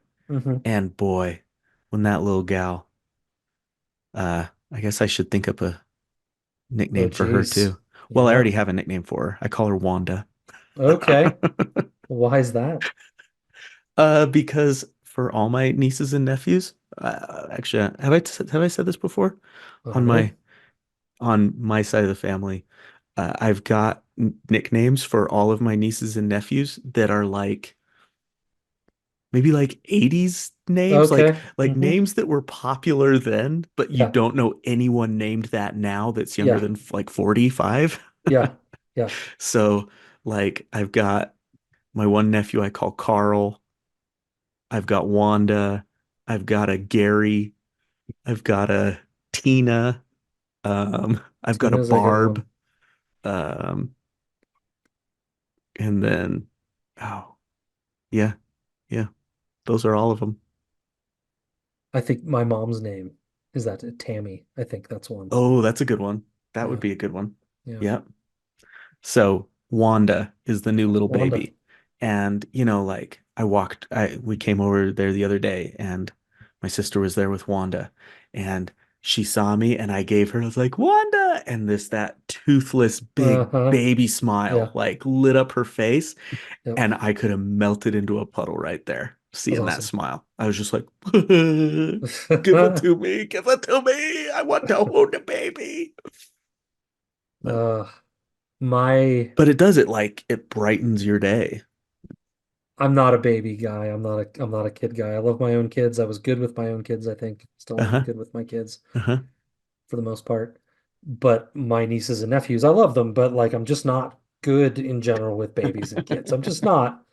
And they're usually afraid of me. And Oh, they warm up to me. My older nieces, they love me now, and I play dolls and house and things like that nice. with You my paint your younger. nails? No, we do a lot You of stop there. she loves like frozen dolls, and we'll like play with the frozen dolls and like build them little castles and run around in them and stuff. Nice. And so she's warmed up to me quite a bit. But uh early on they hate me. I've got a 2-year-old nephew, and there is no smile lighting up. There is, where's mom? Go away from this weird looking As the guy. big bearded man Yeah, enters the room. yeah, he's not a fan. It's okay. He'll get there. He'll get there. He'll get there. Yeah. That's one thing I can say about me, man. I'm a definite funkle. Yeah, I'm a hardcore funkle. I'm Yeah. definitely not. No. I'm Not nice. immediately. I'm not mean or anything, but Right. you know, Yeah. anyway. Anyway. Well, The music that music that plays. plays, let's do it. Let's do it. Play Here that we funky go. music, Matt boy. Matt boy, bass boy. Uh Well, that should do it for now, I imagine. Quoth announced, closing perhaps the lamest section of his whole story thus far. The foundation of his story had been laid out to chronicler, and they could spend the next day diving into some of his favorite adventures. But with that, he dismissed everyone to bed while he went about his nightly ritual of cleaning the inn in silence and with methodical efficiency. Now, Chronicler, in his room, was too anxious for sleep. It finally came after he put on his iron wheel necklace and locked the door and moved the room's heavy dresser in front of the door so no one could get in. He awoke in the dead of night, however, to a hand pressed over his mouth. It was Bast, and he needed to talk without Quoth knowing. Bast revealed to Chronicler that he had put the word out through a number of different messengers in a sneaky way that the great Quoth may or may not be at this inn. Bait, and Chronicler was the first to take the bait. Yes, Quoth is supposed to be hiding, but this place, Bast says, is killing him. He waxes a little eloquent here, saying we're all individually how we perceive ourselves. If we see ourselves as beautiful, we are beautiful. If we see ourselves as great, we are great. But when Kvoth saw himself as a hero, he was a hero. But now, not only do people see him as a simple innkeeper, he sees himself as a simple innkeeper, and a failing one at that. But Chronicler is the key, the one who can help Kvothe remember who he really is. Now, Bast some time ago had convinced Kvothe to start a memoir, but the plan had stalled when Kvothe had given up. But someone like Chronicler to push and motivate him was the perfect solution. But then Bast kind of handcuffs Chronicler from being the impartial recorder of the whole story, demanding that he attempt to move quickly through any darker parts of Quoth's tales, encouraging him not to dwell too long on anything not positive. Oh, and don't ask about music. And don't ask about why he doesn't do magic anymore. Just don't. They're not productive subjects. Focus on the heroism, the cleverness. And Do it, Bast warns, or he will break Chronicler like a stick. Jeez, dude. He, being Chronicler, belongs to Bast now, who has drawn him here to serve this purpose, who has served him food at his table, and who has saved his life. You will do as I say, Bast says. Whew. Chronicler, a little scared at this point, but determined to be who he is, says he will do as he sees fit. And Bast's eyes go dark as he grabs hold of the iron necklace around Chronicler's neck. In obvious pain upon doing so, Bast makes a promise. Here's what he said. It's too good not to just read verbatim. Hear my words, manling. Do not mistake me for my mask. You see light dappling on the water and forget the deep, cold dark beneath. You cannot hurt me. You cannot run or hide. In this I will not be defied. I swear by all the salt in me, if you run counter to my desire, the remainder of your brief mortal span will be an orchestra of misery. I swear by stone and oak and elm, I'll make a game of you. I'll follow you unseen and smother any spark of joy you find. You'll never know a woman's touch, a breath of rest, a moment's peace of mind. I swear by the night sky and the ever-moving moon, if you lead my master to despair, I will slit you open and splash around like a child in a muddy puddle. I'll string a fiddle with your guts and make you play it while I dance. Holy shyster, dude. At Yep. that, Bast releases Chronicler and, adopting a suddenly lighter tone, emphasizes that as long as Chronicler follows the plan, Bast's plan, they can all get what they want. They can be friends. Chronicler gets his story, Kvothe gets to tell it and remember who he really is. And Bast gets his Reshi back the way he was. That's all he really wants. With that, Bast exits through the window, and Chronicler's left to, I guess, try to fall asleep. That's it. Yeah. Wow. So I kind of went back to page 13 earlier in the book about, you know, Bast being alarmed at, bringing more people to the inn. There's also the bit where, uh, where both goes out and kills the Scrael himself, where he finds Mm-hmm. Chronicler Mm-hmm. and comes back and Bast.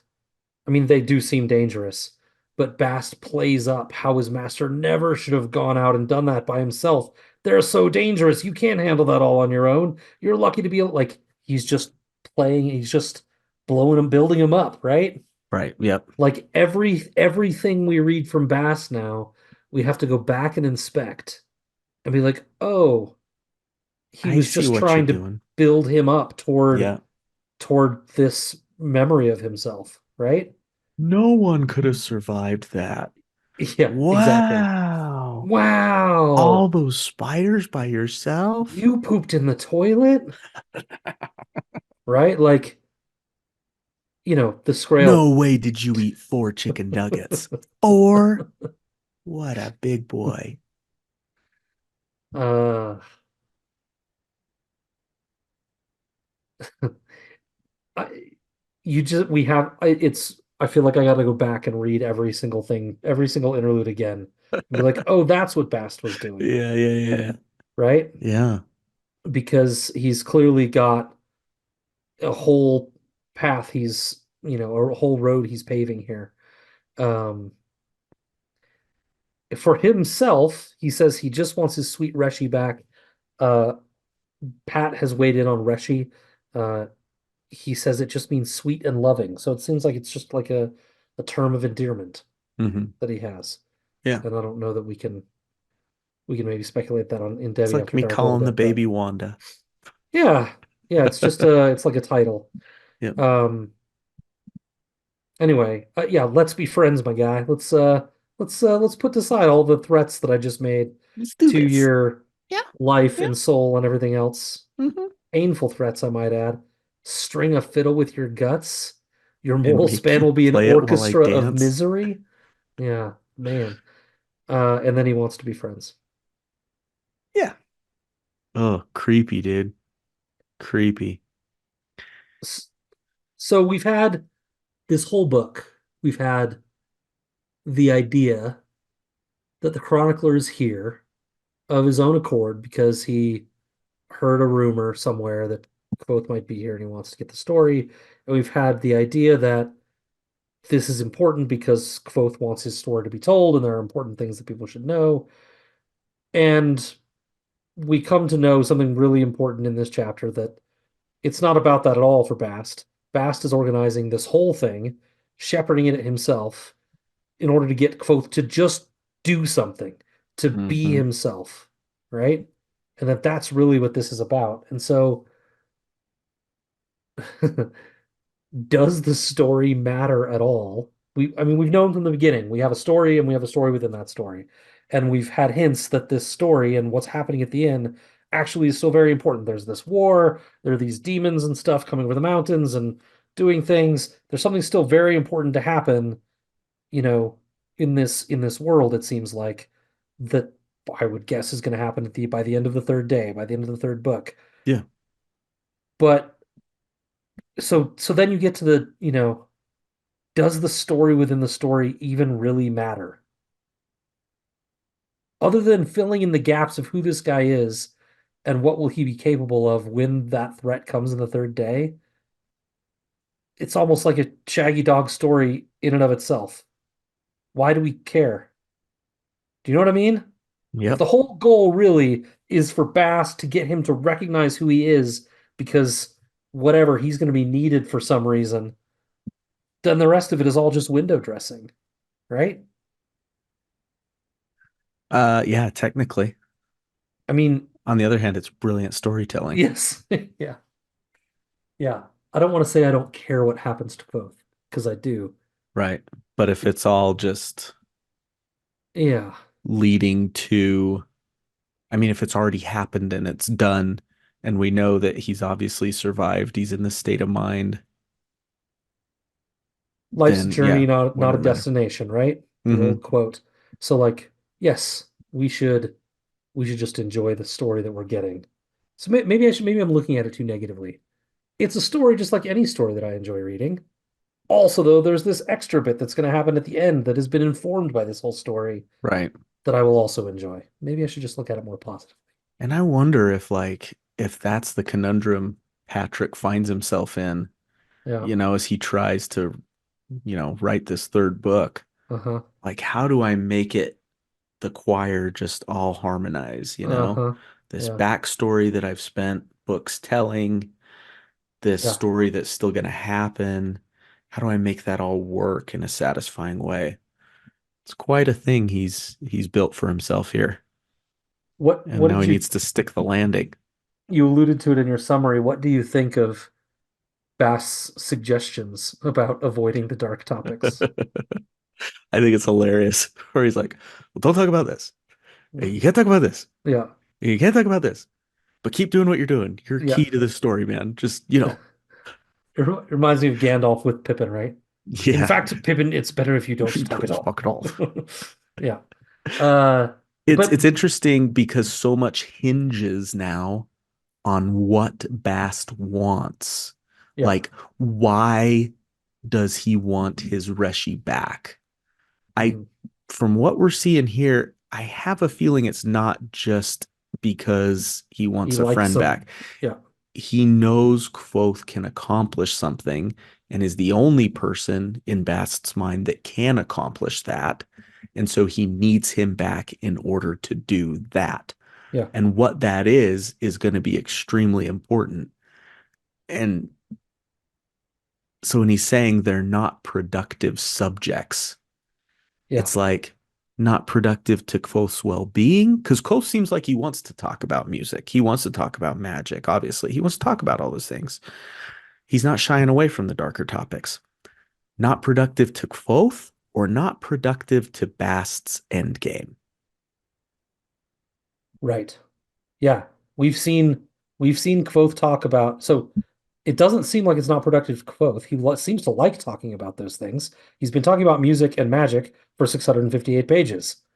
He seems to like it. Now, maybe as the story gets further down the road, maybe those become dark topics, and we can see, we'll talk about it more when we get to a Silence of Three Parts, but we can see, well, in fact, it does it at the very beginning of this chapter too. His eyes were far away remembering. He did not sing. And Hmm. this I wrote this may be the most disturbing thing about Kvothe right now. Like this is a guy that we've heard is so driven by and driven to his music. There's a chapter way long ago where he hasn't been able to play for a while, and it's like his hands ache to play. Like he can't stand that he can't play. And now this is a man purposefully devoid of music in his life. Yep. Like Yep. he's Burying it. actively avoiding it. Hmm. And so I understand why Bast is saying that, but it's a crucial piece to his story, and Kvothe loves talking about it. He's talked about almost nothing else besides music and magic. So And if like, you want to find the old Quoth, it seems like it's there, at least part of it. right. And so then you go to your second part, right? Is it because it's not productive to getting him to remember or getting the story out? Um, he talks about this failed memoir, right? Um, that he has crumpled up all over his floor and stuff. Um, Kvothe isn't maybe a writer, but he is a storyteller. That's one thing we've Hmm. heard a lot is that, the Rue born storytellers, theater is what we're made for. And maybe just the fact that, the difference between writing and performing is big to him and that he'll enjoy telling it more than he would enjoy writing it. Yeah. Right. And so maybe that's why it will work this time. But it feels really counter to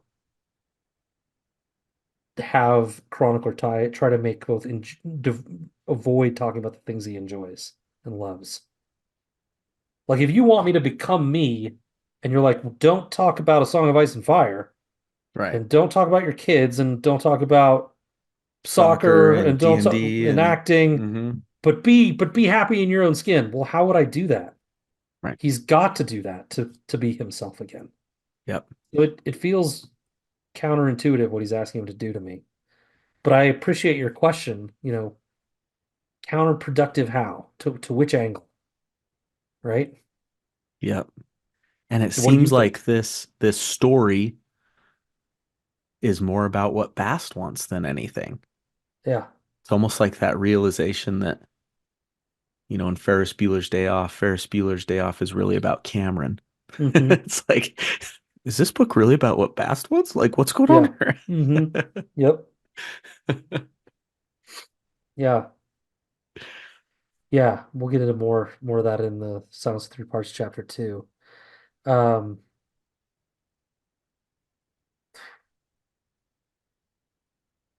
we become what we pretend to be. So he talks about like how you get labeled something, Hmm. right? And you hear it enough, or you get shown enough, sometimes you just become that. Yeah. And Quoth has done a good enough job putting on that he's an innkeeper, I guess, that people believe it. And so they treat him that way, and he's become that now. But where do I put this? If Bass didn't want him to do that, why did he wait till now? Mm. I mean, so an actor can put on a hat and put on a jacket and be a different character and pretend, but he's talking about being that person, and he feels like this place is killing him, I think you said in your summary, right? Yep. Like if this place has really taken over and made him become an innkeeper instead of the person that he is, why didn't Bast intervene sooner and just be like, Reshi, this is not who you are? Right. You know what I mean? Like, it takes time to start believing that story you're telling everyone else. It's not immediate. My drunk friend in college, who we called Uncle Carl, was just pretending to be Uncle Carl for a while before he became him, right? And um,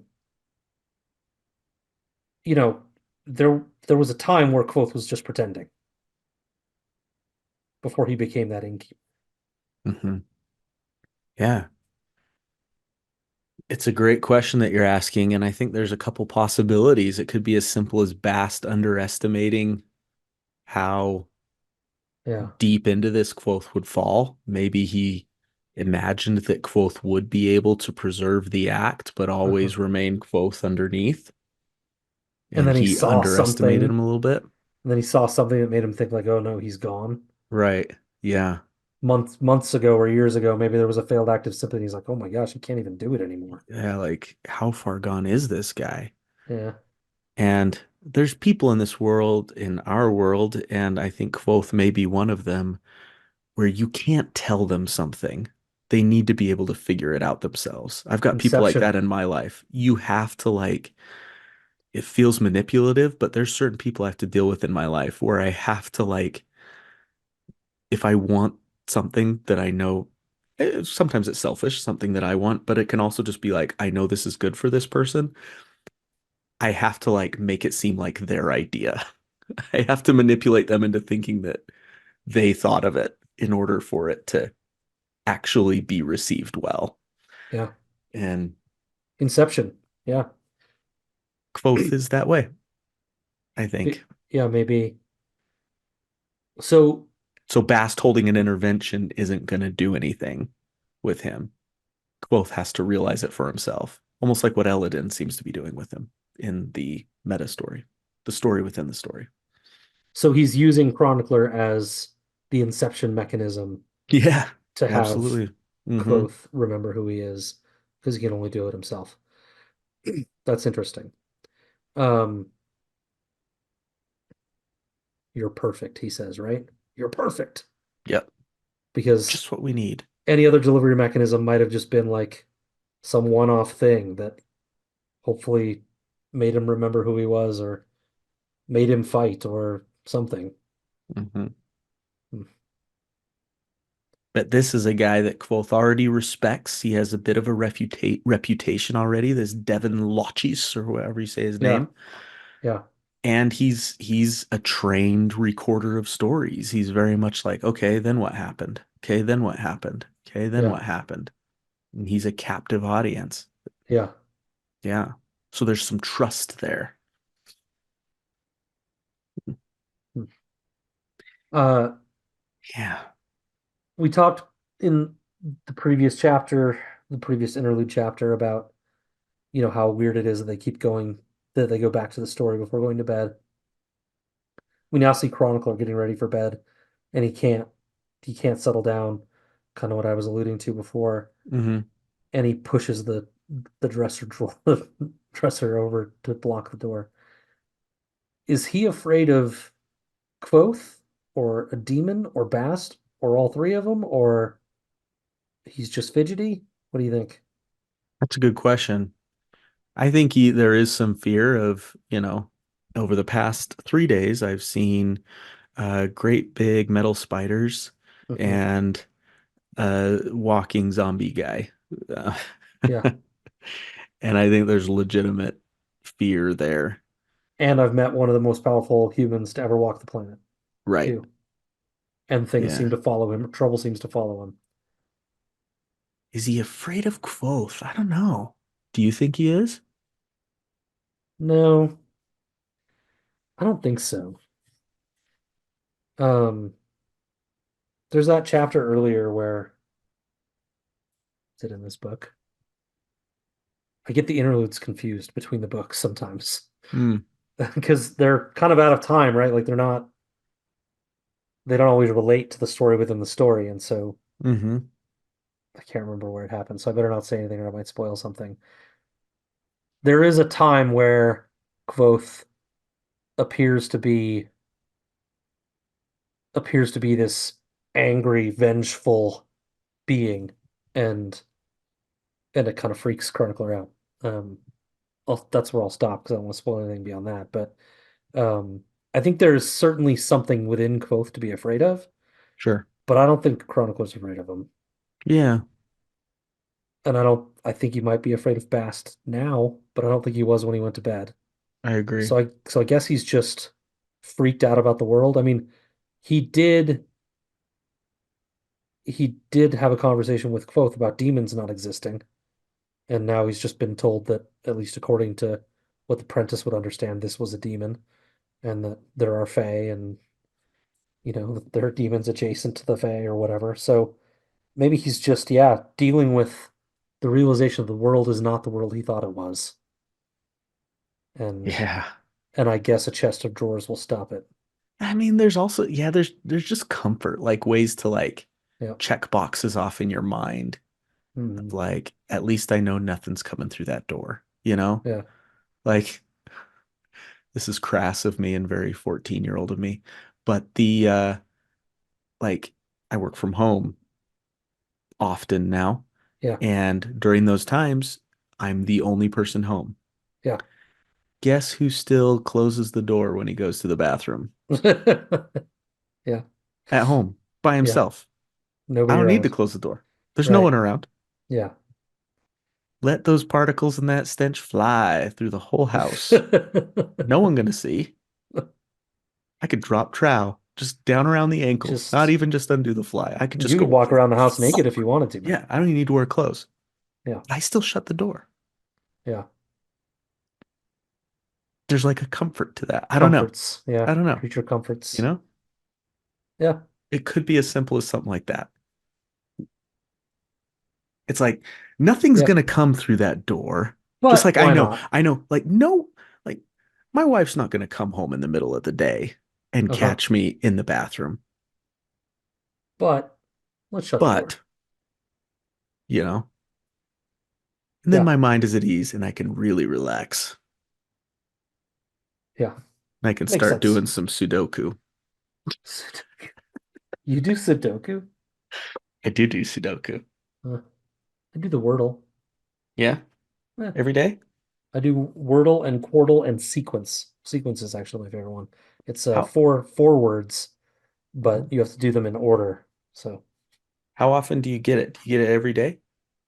4 out of well, I mean, 5? I've missed before, but Do you get them more than you don't get them, do you think?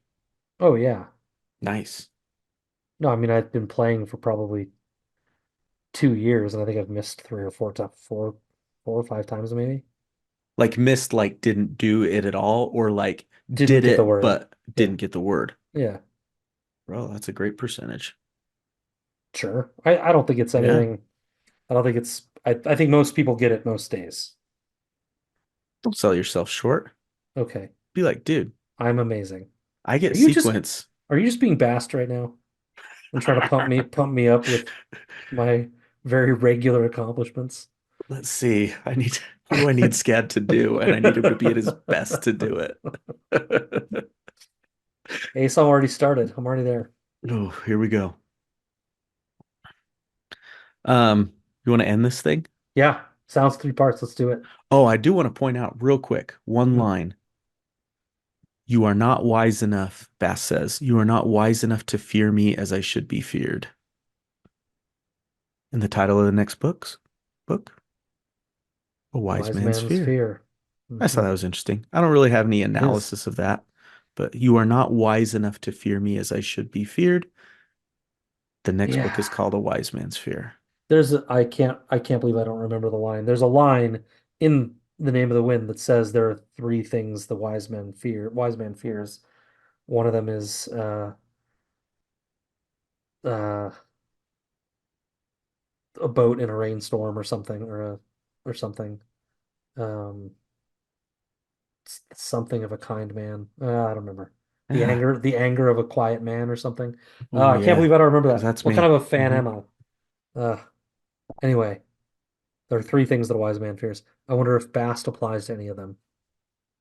Trying to think, Maybe but all of them. maybe all of Yeah. them. Yeah. Sounds Well, three parts, Matt. Go for it. the Waystone Inn lay again in silence, and it was a silence of 3 parts. The first part was a hollow, echoing quiet made by things that were lacking. No horses, no guests, no music. Only silence filled the space their sounds would have made. The second part was that of a guest at the inn, motionless, frightened, and waiting in vain for sleep.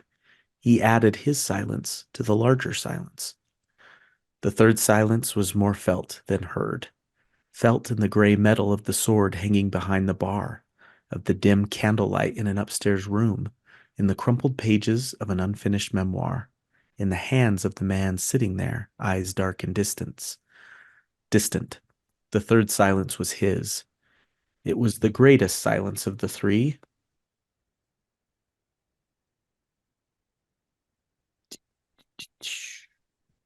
Yep. It was the greatest silence of the three. It was the patient cut flower sound of a man who is waiting to die. End of book. There's a lot here. See the young man sitting in the old man's bar waiting for his turn to die. Goo Goo Dolls. Nailed it. Yes, I think we said that the first time too, because the last, the very first sentence and the last two whole paragraphs are identical to the prologue, Verbatim. Yep. verbatim. Yeah. I The think only thing that's different is they're spaced differently, strangely, because they hmm, don't end on the page the same way. hmm, It's like one of them's using like a justified text or something, and one of them is it's I can't explain it because I counted every interesting. word. It's identical the same. Yeah. The first part was the thing where he's talking about the hollow echoing quiet. That's pretty much the same too, isn't it? Almost verbatim. The it was night again, the Waystone Inn lay in silence, and it was a silence That's of three yeah. parts. So that's the That's same. verbatim. The next three paragraphs are similar ideas, but different examples and different phrases, different meanings too, I think. And then the Yeah. last two paragraphs are identical. Yeah. Um, that first paragraph, it's a lacking of things, right? That's what it says. For a hollow, echoing quiet made by things that were lacking. And I get the impression that it's like it's almost meant to be like a purposeful lacking, right? Almost like we talked about with the music. Um, there aren't horses because he didn't get any horses. He doesn't have any horses. He could have afforded horses if he wanted to. He could have had a dog. He could have had any number of things. He wants silence, intentional silence. There are not things around here that just make noise, right? I don't blame him. Yeah. I mean, if like as we look at the story within the story, like what kind of a person is Kvothe? He's at the center of attention. He's a shit starter. He loves the sound of his own voice. He loves to play music. I'm an actor on the stage. I can convince anybody of anything. Like he has sought out here very clearly the opposite. Mhm. There's nothing noisy here. There's nothing to create a stir about.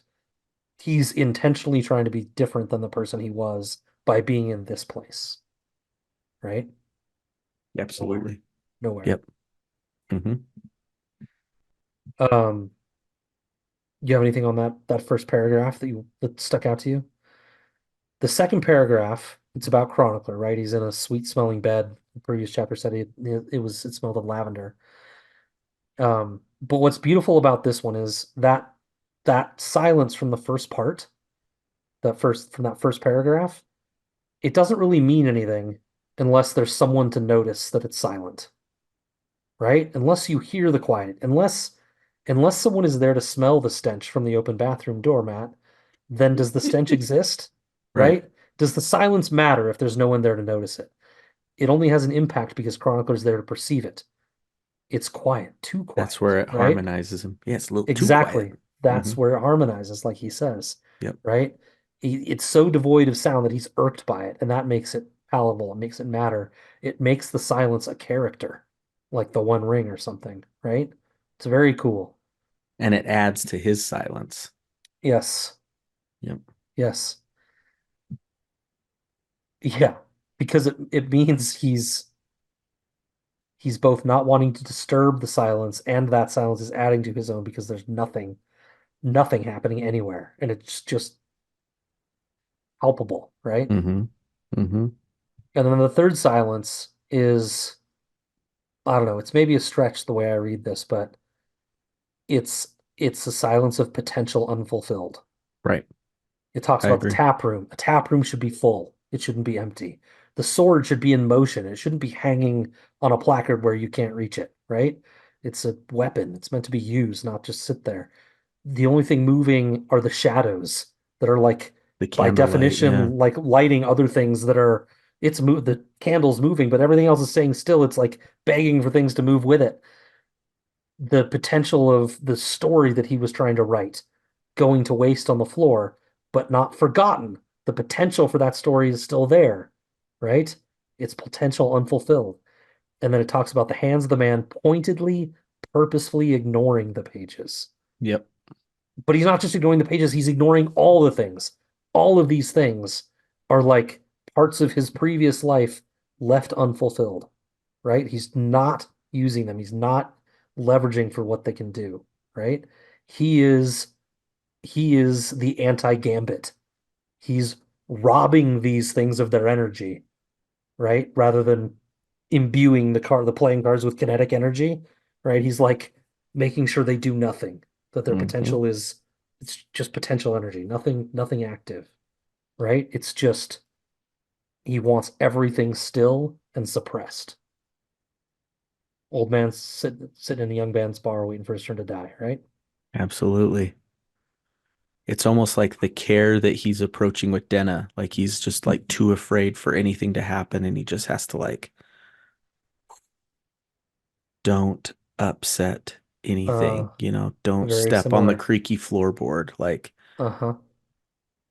yeah, we've talked about the pride and the vanity and the hubris and everything of younger Kvothe, and this is him like it's almost like he's seen what that can do to himself and the people around him, and he thinks the world at large. Mm-hmm. And he's got to be the exact opposite of who he was. Yeah, exactly. Yeah. Pointedly, purposefully ignoring. Hmm. Don't don't remind me. But it reinforces exactly what Bast was trying to say in the previous chapter. Bast wants him to be reminded of who he is. This is a man pointedly, purposefully trying to forget who he was and waiting for his turn to die. Cut flower sound, right? And yet he can't help but tell his story at the same Yeah. time. Vanity and hubris, like you said, maybe. Yeah. I think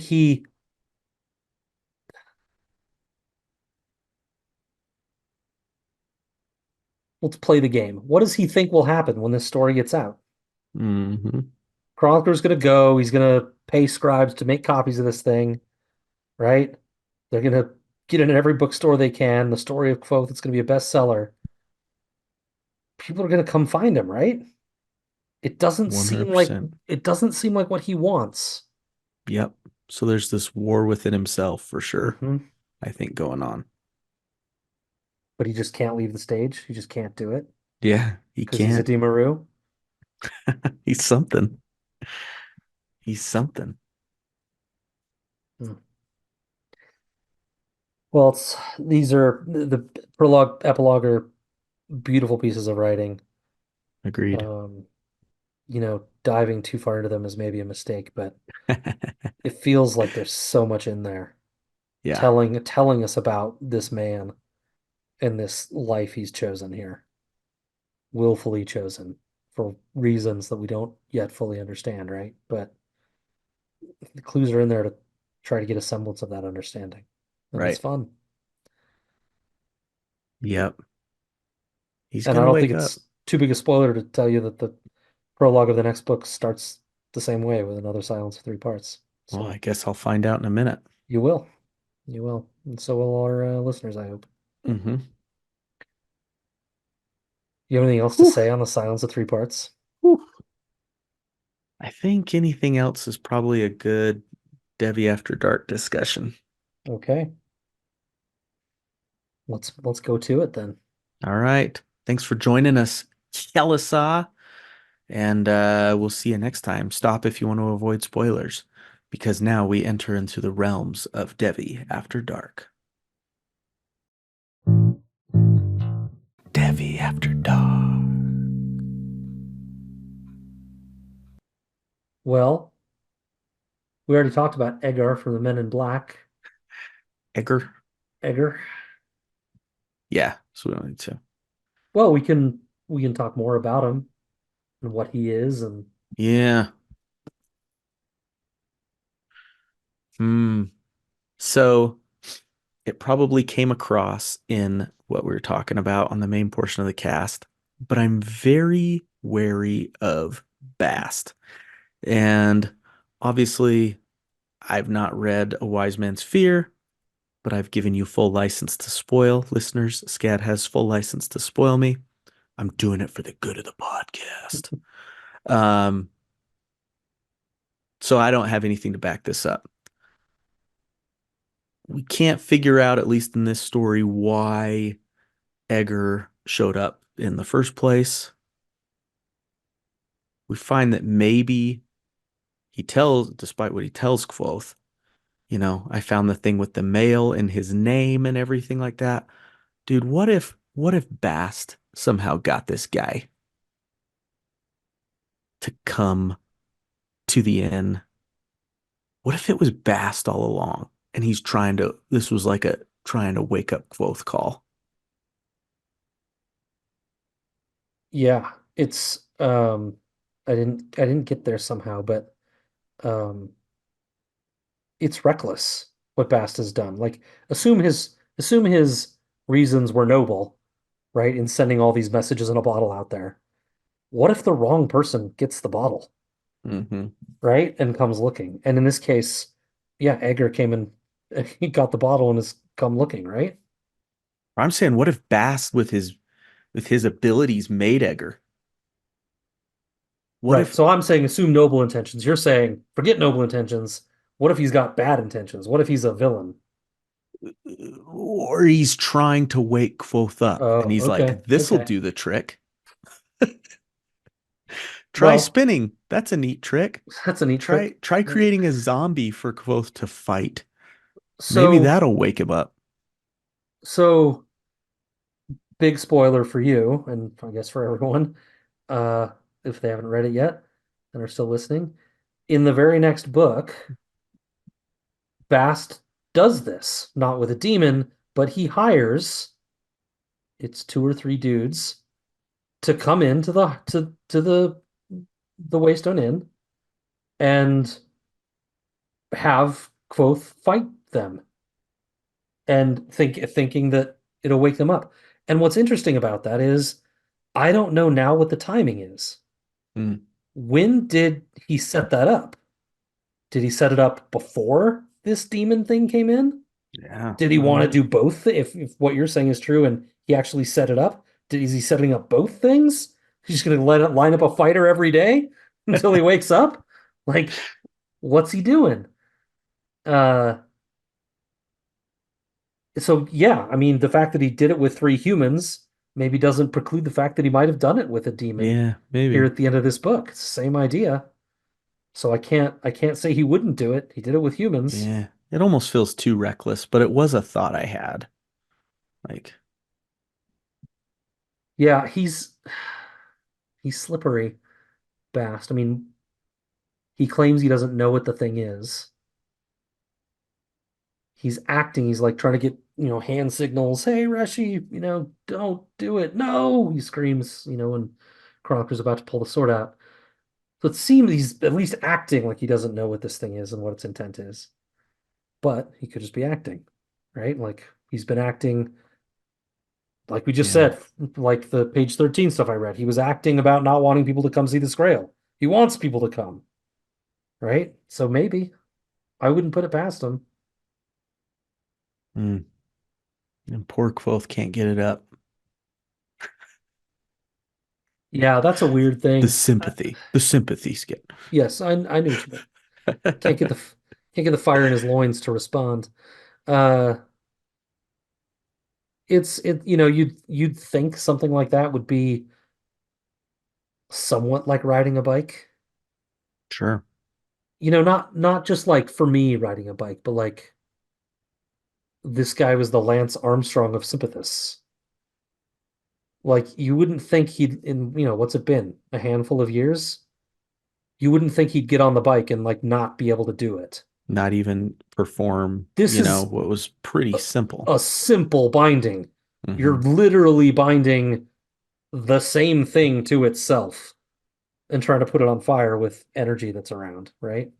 So Yeah, seems like a simple binding compared to what we've been reading. He uses interesting words in that. He says, oh, let me get to it. So obviously he needed a heat source, right? To really Yeah. get that going. And you're right, it's simple. The more alike, what's one of the rules of sympathy, right? The more alike two objects are, the easier it is for binding. Mm-hmm. Uh-huh. Yep. The words that it used to describe Kvothe in that moment were weary, numb, and dismayed, which to me is like the opposite of fire. You Yeah. know, you think of fire in somebody, you Yeah. don't think of weary and numb. And so I Yeah. thought that was an interesting usage of words there to describe Kvothe's state of mind. They talked about how there wasn't like any immediately close candles and stuff. They mention it at one point in the Did they? chapter. Yeah. Yeah, that there wasn't anything super close by. So I imagine he was trying to use his His body own heat, body right? heat. Yeah. That could make him numb. And someone that's weary and numb, you don't imagine them having that fire, Yeah. right? That's true also though, attempting it could have made him numb and Feel weary. weary. Yep. Yeah. Right. Like, oh, Having, I yeah. imagine that with the dismayed. That's another one. It's like, oh, Yeah. crap, dude. Like, why can't I Yeah. do this? Yeah. The dismayed is yeah, the biggest one to your point of he feels like a failure, not that he actually tried and took energy from himself and failed, which I think you could make that argument for numb and weary, because that would be costly to his energy, right? To try to Hmm. do that sympathy binding. Yep. Um, I don't remember how we got on this. Uh, he fails miserably. It's surprising that he can't do it to me. Um, but also like it'll be interesting to see if we get some explanation of this, but names. Does he not know names? Why didn't he just use a name? You'd Yeah. think at this point that he could just call the wind whenever the fuck he wanted. Seems like he would have just done that, Right. unless he's lost the ability, or certainly there were witnesses there. Maybe he didn't want to do it, but he was going to use sympathy. So what's the Hmm. difference? Yeah. Yeah. Hmm. It does say in the wise man's fear that he ends up going to the Fey realm. Spoiler, and there one of the Fey tells him that some of the Fae lose their effectiveness in the mortal realm. And this skin dancer, this Egger, was described as being, kind of sluggish and slow. Hmm. Um, so maybe that's affecting the skin dancer as well, in a Yeah, similar way that totally. it's lost some of its ability. Hmm. Bast also talks about how it's like he thought they were all gone, that skin dancers didn't exist anymore. So maybe it's like was gone and has just been woken up, Yeah. right? Like we'll talk about Valeritas in a minute, the door in the archives. But Kvothe has said in that chapter, in the interlude chapter, I'm responsible for all of it, the Scrael, the war, all of it. Maybe he woke these things up and they're just now, years later, kind of they had to start their journey and now they're here, right? And they're Hmm. they're coming for this world. Yep. Oh, reeks of iron. You want to talk about Aaron?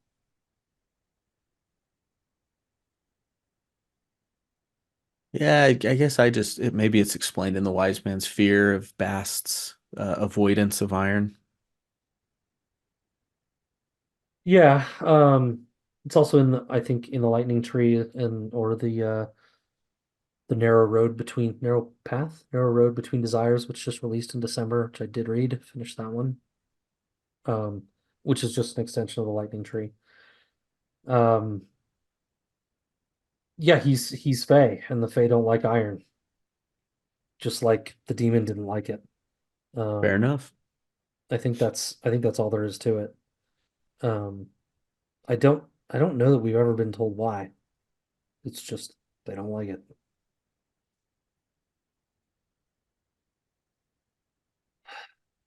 Music that plays.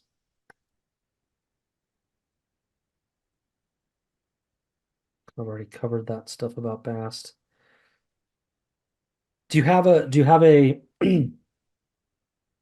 we kind of danced around the what is that bigger purpose? Hmm. What is it that he's trying to wake both up for? Do you have any thoughts? I have zero ideas. Yeah. You? Um, I mean, nothing. I don't think I have anything original. I mean, I've read some things on Reddit and stuff about, that he goes back to the Valeritas store maybe too, that he, um, in trying to in trying to unlock the secrets of the Chandrian or the Amir or both, has, you know, Ghostbustered it, right? Like he opened up a gateway and kind of awoke all these things, and that maybe he's the only one that can put it back. Um, there's the talk about the lackless box, and in the poem there's something that says the one who brings the blood, and they think that's both maybe is like the one that's destined to open this box. Maybe that Hmm. box is actually the key to like actually putting these things away again, Yeah. or maybe it was the key to opening it, right? We don't know yet. The wise man's fear doesn't tell us yet. um, but that maybe Bast feels like he's needed, that it can't just be anyone to kind of fix this, that it's got to be him for some reason. It's a very, I don't know, Darth Vader-y, Skywalker-y kind of approach that I wouldn't love. He is the chosen one kind of Hmm. thing. Hmm. Um, Feels like but where it we're being led though. it feels that way a little bit. Yeah. Hmm. Um, I don't know why else he would need him to. I mean, like there are kind of some crazy things out there about like, oh, well, maybe it's just Quoth is his dad. And because he did spend time in the Fae, and the time moves differently in the Fae than it does here. Yeah, On because Bast is like 130 or something like that. He's old, yeah. In the Wise Man's Sphere, Quoth goes into the Feywild, and time doesn't pass the same. Not only does the time Mm, go differently, it doesn't look like any time's passing. The sun doesn't rise and fall. It's just like a constant. Um, interesting. yeah, it's like a constant time of day, almost like a twilight, I think they call it. Hmm. Um, but he's there for what must be. There's a whole chapter where they talk about it and they have fun. They have some fun with it, but it must be weeks, months, could even be years that he was actually in the Fae, Oh and he wow. comes out 3 days later. Hmm. So like you can have spent lots of time in the Fae and have it be hardly any time on Earth. So he could have had a child in the Fae. Child grows Had up in the it Fae grow for up. decades, hundreds of years past his, right, and still come back to Earth, and he's Quoth is only aged a handful of years. Some Avengers Endgame stuff, right? Yeah, yeah, right, right. I watched a little bit of that with Mary today. He was homesick. Oh, poor guy. Yeah, he's fine. I mean, he's sick, but he's fine. Yeah, they're fine. They're fine. Um, anyway, I don't really put much stock into that theory that he's there just for a personal relationship reason. His Yeah, commitment to it seems much more. It seems fiercer and bigger than that, right. right? Yep. For better or worse. I don't know. I Yeah. don't know. Yep. The Well, I did have a quick conspiracy theory for the. I mean, it's the same one we've excuse talked me. about before, but for the archives, Yeah. that all these archivists changing the sort order is a really, really easy way to misplace books about whatever subjects they want to misplace, Totally. right? Like 100%. that disorder is feign is on purpose, and the wars are feigned and not real, at least by the archivists, the master archivists themselves. And it's all much like our political system. rigged a bit to keep us all distracted while the other things happen in the shadows, right? Yeah. Yeah. Like they could just get rid of the books they don't want, but that might be too obvious. It's a good point. Yeah, it's a good point. Why not just kill him? Um, which is the same thing we talked about with Quoth Hmm. last episode or the one before that. It's like, well, why are if this all this stuff with Denna, like as a Chandra agent, like why not just kill him? Well, they need him for some reason. Maybe they do want the books around.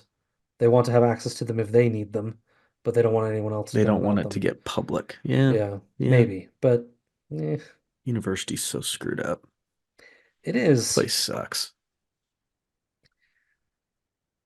Yes and no. I'd still rather be there than anywhere else, Quoth Spin. I think they bank on that too. You want to hang out in Trebon for very long, Matt? Exactly. I think the people at the university, it's like, well, where else are you going to go if you want to get higher learning? Yeah, We're it's it. true. So we Yeah, get to decide arbitrarily what we charge you every year or every yeah, semester. yeah. We can discipline you however we see fit,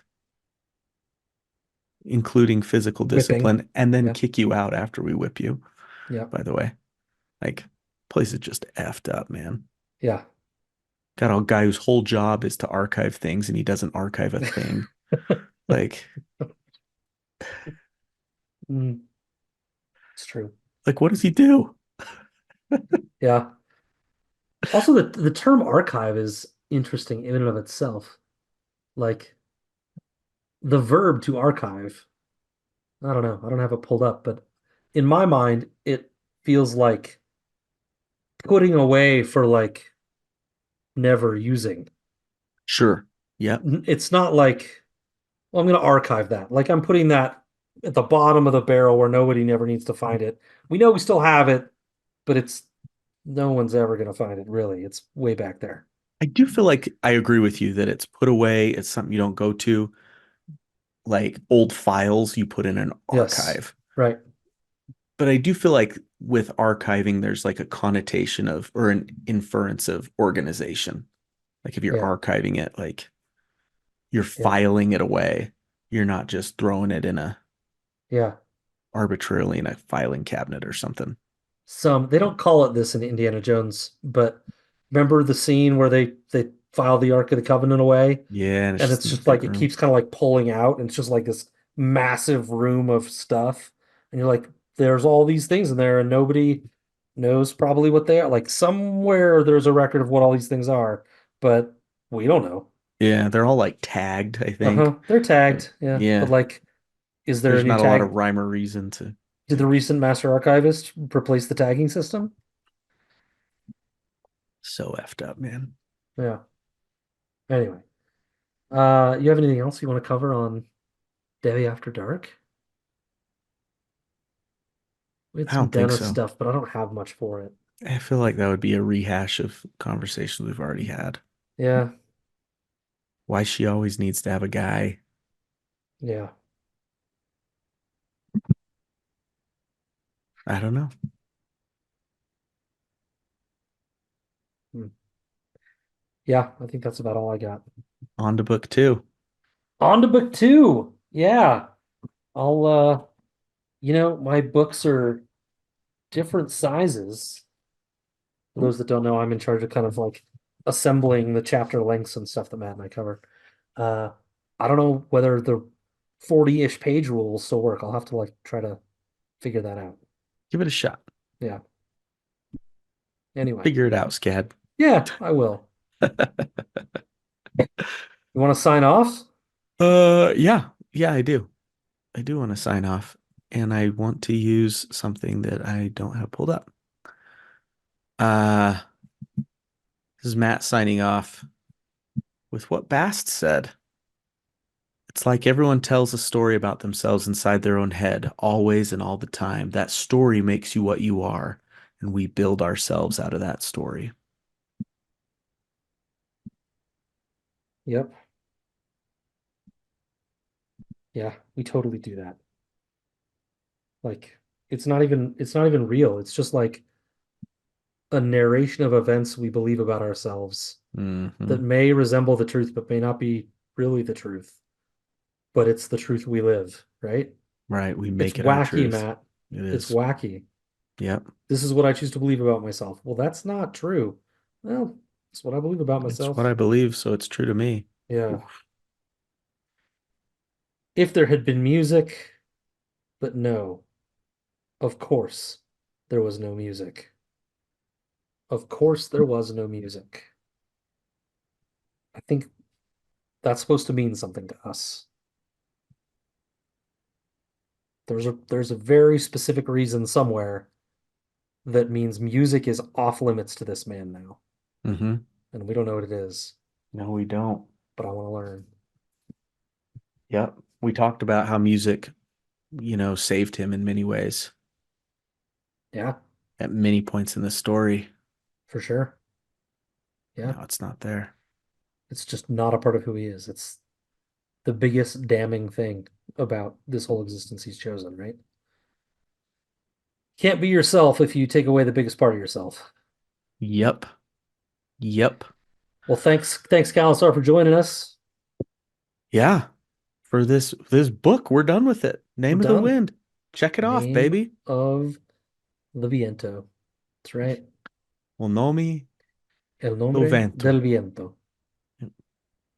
Spanish We and got Portuguese. Spanish and Portuguese there for you people. Very Didn't know similar. we could O do nome that, do did you? vento. Yeah. Mhm. All right. Good night. All Good night, right. Matt. Good night.